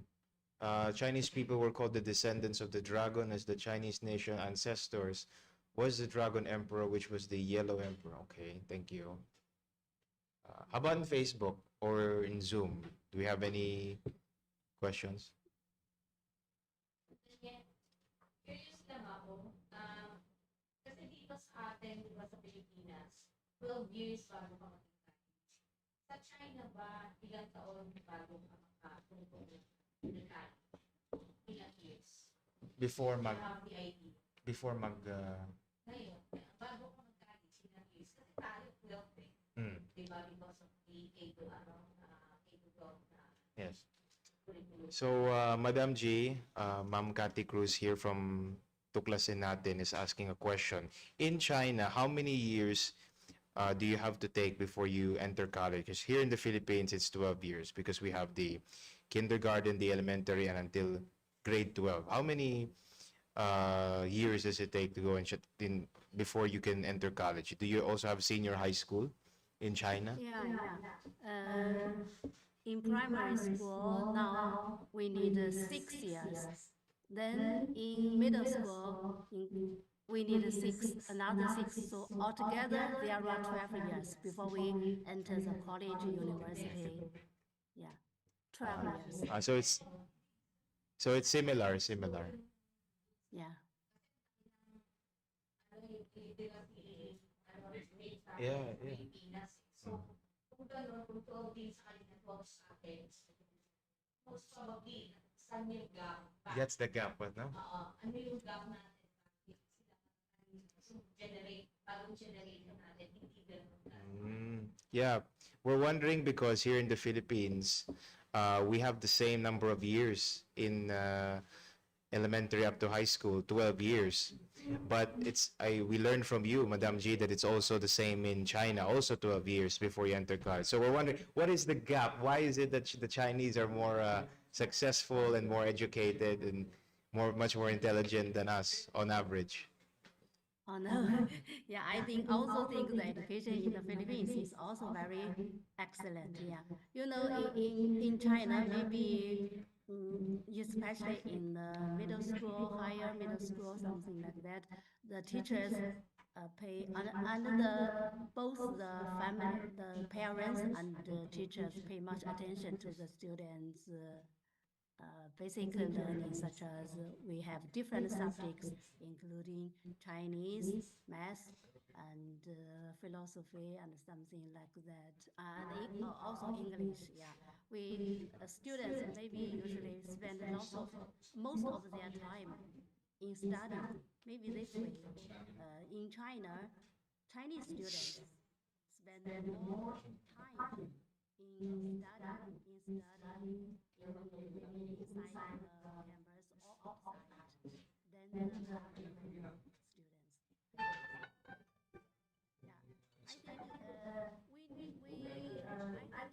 is a very important thing for us to have the permission to enter the college or universities. We think it is a very important. It's one of it's the most important task for the students, the middle school students. So we pay more attention to it. That's what I mean. Thank you. Can Thank I you. say something? Yeah, Sir Joaquin. At least it's not I don't think it's the length of education, of schooling. It's really the quality. Di ba? Alam natin yun eh. Many of our ghost projects include, di ba, project na related to education, di ba? Di ba, UNESCO said 1 out of 3 Filipino kids are stunted, na bansot. Bansot. And yung survey lately, it says only 0.04% of grade 12 students are proficient. Di ba? So, ibig sabihin, only 4 out of 1,000 students are proficient. In China, it's so many years, it's one-child policy. One-child policy. So, isa lang anak mo eh. And it's important for the Chinese parents that their kids grow up to be somebody. Diba? And saka yung education nila fully supported by government. Diba? In the Philippines, we don't even have enough classrooms. Ano yung shortage natin ng classrooms? 64,000 classrooms. And sa mga public school, ilang estudyante sa isang classroom? 60. May walang ventilador. May walang mga... Oh, there's no comparison. Ha? Yung good o classroom. Alam yung? Yung good o classroom. Kasi kahit ang lugar na magpunta mo. Pure gold siguro. I always tell people, I believe na believe ako sa Indonesia. Of all the countries that we should be comparing the Philippines, it's Indonesia. Diba sa atin, malinis lang isang kalsada. Sa inyo, wow, para na Singapore. Diba? Maayos lang yung John Street, para na Singapore. But we should be comparing the Philippines, I think, to Indonesia. Kapitbahay lang natin Parehong predominantly Malay, diba? Parehong dating colony. They were colonies of Holland, Netherlands, were colonies of the US.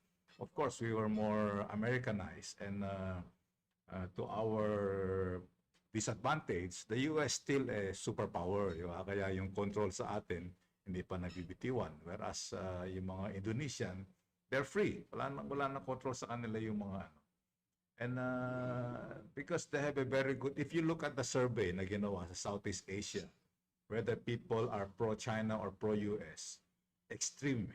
Yung Indonesia, they're 85% pro-China. In the Philippines, we are 85% pro-US. Mas pro-US pa tayo kaysa sa mga Amerikano. Sa US, they did a survey, 65% of Democrats want a better relations with China. And 63% of Republicans want a better relation with China. Diba? In Indonesia, they now have the fast train, 350 kilometers per hour between Bandung and Jakarta, 143 kilometers. And then now, most importantly, they now have a feeding program. Prabowo has a feeding program targeting 80 million kids. 80 million kids, di ba? Libre pagkain ng mga estudyante araw-araw. 80 million. And who supports that feeding program? China. Before Prabowo won, he went to Xi Jinping. After he won, he went again to Xi Jinping. And during the September 3 military parade, there were, unrest in Indonesia, nagkakagulo. But the night before the military parade, Prabowo went to Beijing. He flew to Beijing just to attend the military parade. And yung military parade, yung apat na pinaka-importanting position, si Putin, si Kim Jong-un, si Jinping, dapat yung pang-apat, yung Iranian president. But because Prabowo went there, overnight, they set aside the Iranian president. They let Prabowo take his place. Malaking bagay yun. 80 million beneficiaries of a feeding program. So what do you expect? what do you expect yung next generation of Indonesians and next generation of Filipinos, di ba? Of course, si Yorme, meron siyang feeding program for 2,000 kids in Manila, but that's small. Gatas lang yun. But even South Korea, Japan, they had that feeding program. At least gatas. Di ba? Do you think, Sir, Mr. C, that there is a need to overhaul the whole government? Kasi, obviously, Political. somehow, it reflects to the Filipino people, eh. Diba? Because of, one, brain drain of professionals. Actually, just last night, Dr. Tony Liachon said that doctors, professional doctors natin. And even from the TRC, which I interviewed, there's a lot of engineers and other technical professionals, brain drain tayo, pero hindi ko diba? We really have a big problem. Our country really have a big problem. We were focusing on the biggest problem last year. We were focusing on the biggest problem last year, but this year, biglang na iba yung Di ba? We know. You and I, we know the problem.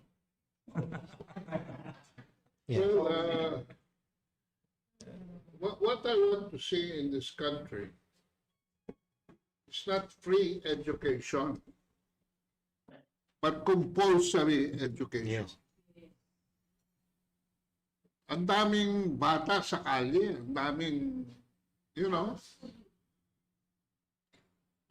In the US, if we really want to be Americans, then we should copy the Americans. Compulsory education. In America, if children are seen roaming in the streets during class hours, the police gets them and brings them to the school where they're supposed to be attending or enrolled, and call their parents to the school and to explain why their children are in the streets while school is going on. Because the rule is compulsory education.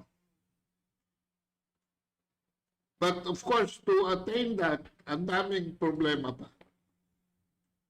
And President Marcos was crying on Facebook. Ang sabi niya, paano nangyari ito?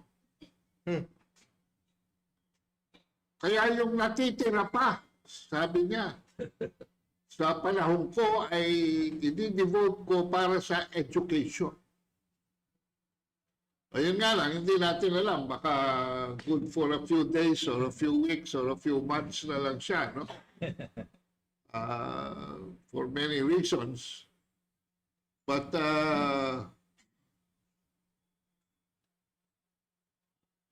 to be able to do that, you must have the adequate classrooms.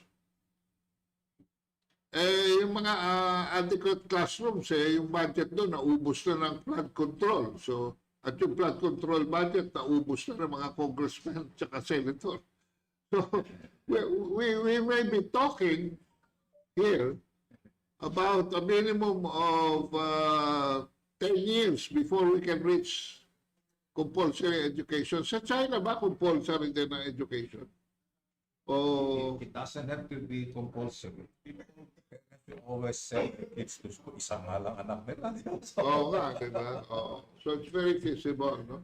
And the facilities are there. So it's practicable. You can ask. Pero actually, yung first 2 years ni Inday Sara sa Secretary of Education, out of the research and hard work of the Secretary of Education before her, si Leonor Briones, na nag-research ng gusto. Secretary of Education Sara Duterte was able to put in place the matatag curriculum. Hopefully, this will be a first step. I don't know if Secretary Angara is implementing it properly because up to 2008 yan by phases. Well, we're going to ask Madam Z about the education in China. Okay. Is it compulsory? Let's Madam G, compare notes. Yes, yes. in China, is the education there compulsory, mandatory for Yes. all children? Yes, yes. Okay. Yeah. So, So yun, no? That might be a good first step. because we're in the Philippines, we don't have, no? We don't have mandatory education, right? No, we don't have. We only have free We up to high school. we don't have mandatory education here in the It's Philippines. optional. Optional. You think we can talk anything else? Okay. So do we have any more questions from our friends here? Or on Facebook or Zoom? Okay. Maybe we can Including now messages. conclude.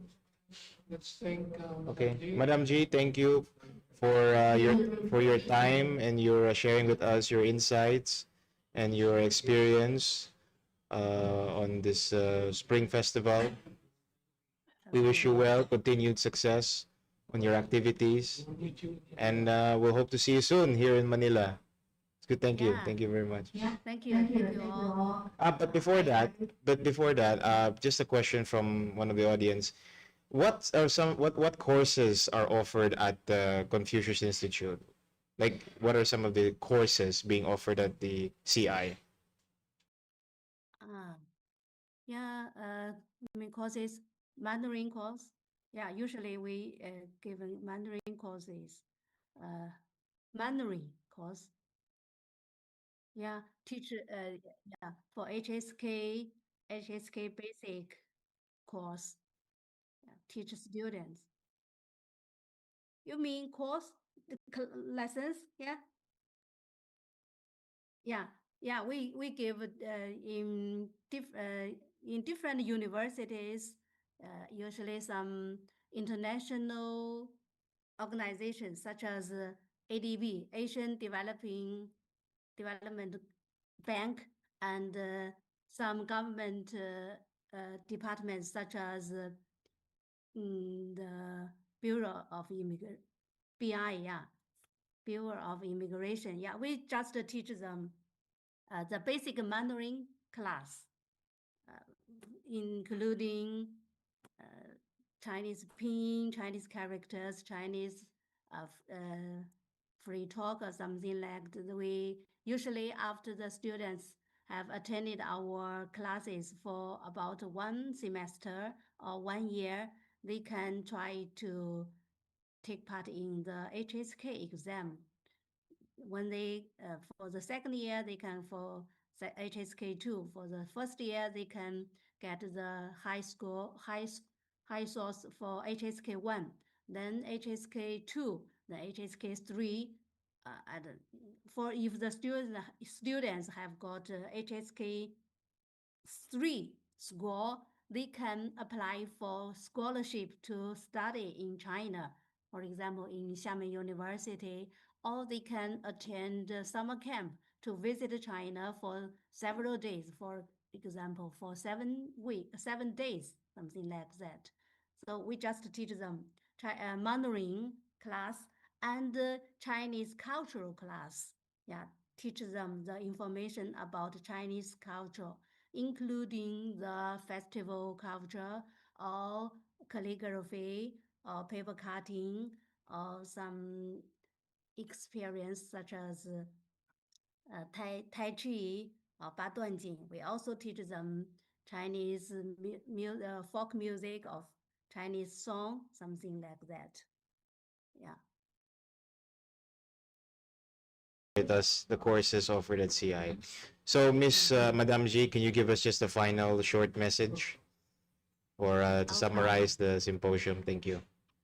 Okay, thank you for your invitation to join such a interesting dialogue. I think it is very, very important for us for we Chinese to dialogue with other people. Yeah, it is the way for us to learn from each other, to know each other better, to learn from each other. Just now I just have said, mm, our President Xi said civilizations become more colorful through exchange and richer through mutual learning. So I think such kind of exchange and mutual learning is very important to all, not only to China, but also to other countries. So as the Chinese director of Confucius Institute at the University of the Philippines, I'm honored to have the chance to share our Chinese culture, including the Spring Festival culture, together with our Filipino friends. And I just now I said the Spring Festival culture is keeping up with is growing together with the times. So I think it is changing. So even every year we celebrate it one year by year. Yeah, but it is changing. It is developing. So I, as the Chinese director of the Chinese director of the Confucius Institute at the University of the Philippines, I hope we can try our best to share our Chinese culture, developing the constantly developing Chinese culture together with Filipino students. And also at the same time, we hope we have a chance to learn from the Filipino cultures. It is also very rich. Yeah. So we can learn each other, to know each other, to enrich our own cultures during the exchange, during the mutual learning. That's all. So I just want to say my best to give my warmest festival the one to my, how to say, my warmest festival greetings to all of you, to say Happy New Year, Happy Spring Festival to all of you. Yeah, that is 春节快乐. Okay. I hope to see you in the coming in UK, UP. Thank you. Thank you. Thank you. See you. So much. Okay. Any final statement from Sir Joaquin, just to summarize everything in the symposium? Okay. Apples and oranges. Apples and oranges, yeah. Yan ang apple. A while ago, I shared a Chinese idiom, di ba, related to the year of the horse. I said there's this idiom that says, "Matao Kong." When the horse arrives, it brings success, no? But we know success doesn't come naturally, di ba? And it cannot happen in 1 year. Kanina may nagtanong, ano ba yung problema natin, di ba? Alam naman natin yon. So my hope is that it transcends the year of the horse. I hope na we can minimize, if not totally eliminate, corruption, because many of our problems are really caused by too much corruption. Okay, and as a Chinese Filipino, I would I hope to see better relations between the Philippines and China. No, I'm not being pro-China or pro-what, but I always say, if you ask my political stand, in relation to the US, I'm pro-China.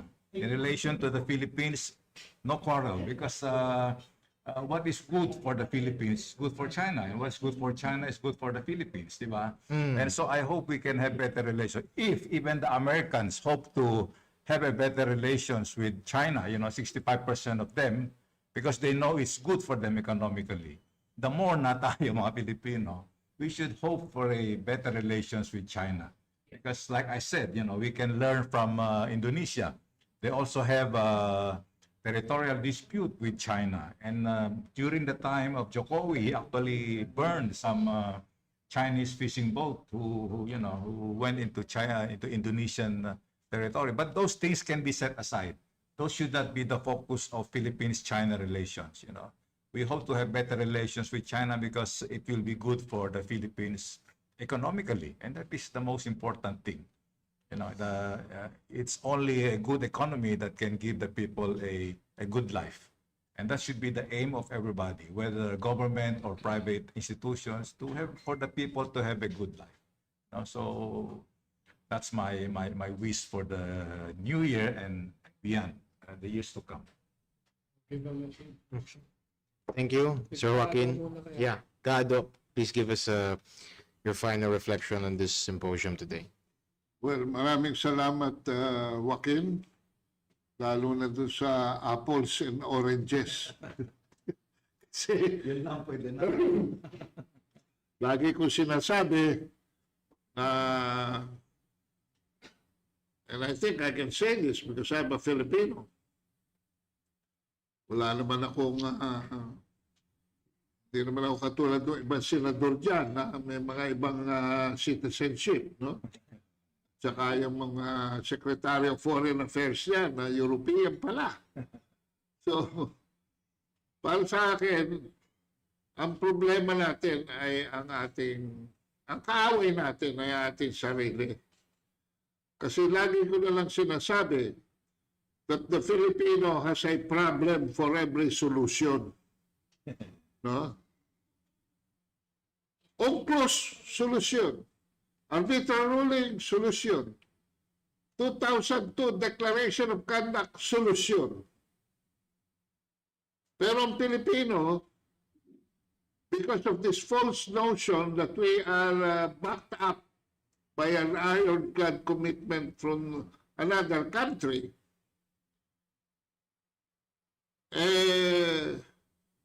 we are we are horsing around. We are creating problems with our neighbors. Ngayon, hindi lang China ang problema natin ngayon, no? The Foreign Minister of Malaysia has already come up in the open in a protest over our claims dyan sa south of the Philippines. And I'm sure sooner or later, Vietnam will also come out with some position, especially as our own lawmakers, our own executive officers, and at least one sa judiciary, no? Na ponente nung GR 187167 that confirmed the Republic Act 9522. Who is none other than Antonio Carpio. Alam niyo ba yun? Siya ang ponente nun. Sila ang naglalagay ng problema. Let's cut it. It's going to be... Okay, so we hope to see more solutions in the near future. And we hope, just like the fire horse, we can gallop towards prosperity. Thank you. Okay, thank you. Kado. Yeah, I have just very few words as a parting message. Let's learn from history, as all the messages I am trying to put together says one thing. We are ending 500 years of Western hegemony. China is advocating the community of shared future for mankind, para sa lahat. If you are pro-Filipino, you are pro-China, you are pro-humanity. Kasama po ang global majority. Ang problema ng Pilipinas, hindi Pilipino. Problema ng Pilipinas, Amerikano, na may siyam na military bases dito, dinadagdagan ng missiles po dito, at tinutulak ang Pilipinas sa gera at ang buong rehiyon. Aminin na natin, Amerika ang problema ng Pilipinas at yung 3 henerasyon na mga nagpapatuta sa mga Amerikano, yung mga Soto, Alunan, yung mga Ayala, sila ang problema, hindi Pilipino. Let us very clear about that. The whole world is with China. Russia is with China. India is with China. ASEAN is with China. Africa is with China. Latin America is with China. At nagbabalik ang Amerika dito na maghasik ng gulo at gera. Pag kanilang makakontrol na ulit ang Latin America na kanilang sinimulan na po dyan sa Venezuela, sa Cuba. Babalik at babalik po dito pag hindi natin sugpuin po ang Western hegemony itong taon na to, na 2026. At dito sa ating bansa, dapat na natin talagang ipagtanggol, panindigan, sila Marcoleta, sila Cayetano, sila Amy Marcos, sila Sara Duterte. Maging malinaw po tayo dyan. Ang kalaban po Amerikano na naggagapang ngayon at ginagamit ang mga taryela. Malinaw po ang ating gobyernong mga profesional na career, public servants tulad ni Secretary Lazaro ng DFA, nagpipilit na ayusin po itong matahimik at diplomatiko. Hindi tulad po dun sa kabila. Sila Browner, sila Trinidad, sila Tariela, sila Carpio, na udyok ng gulo at away. Medyo humaba na naman. That's a good summary. Passionate. Ayun na yung fire horse. Okay. Thank you everyone who joined us here in today's media forum. Those who watched us in Facebook, YouTube, and Zoom. To all the speakers, of course, Kamentong, Kado, Sir Joaquin C, Madam C, and everyone who watched us in the replay. Thank you everyone. Have a happy Chinese New Year. Sinyan, Kuala. Siyempre, Thank you.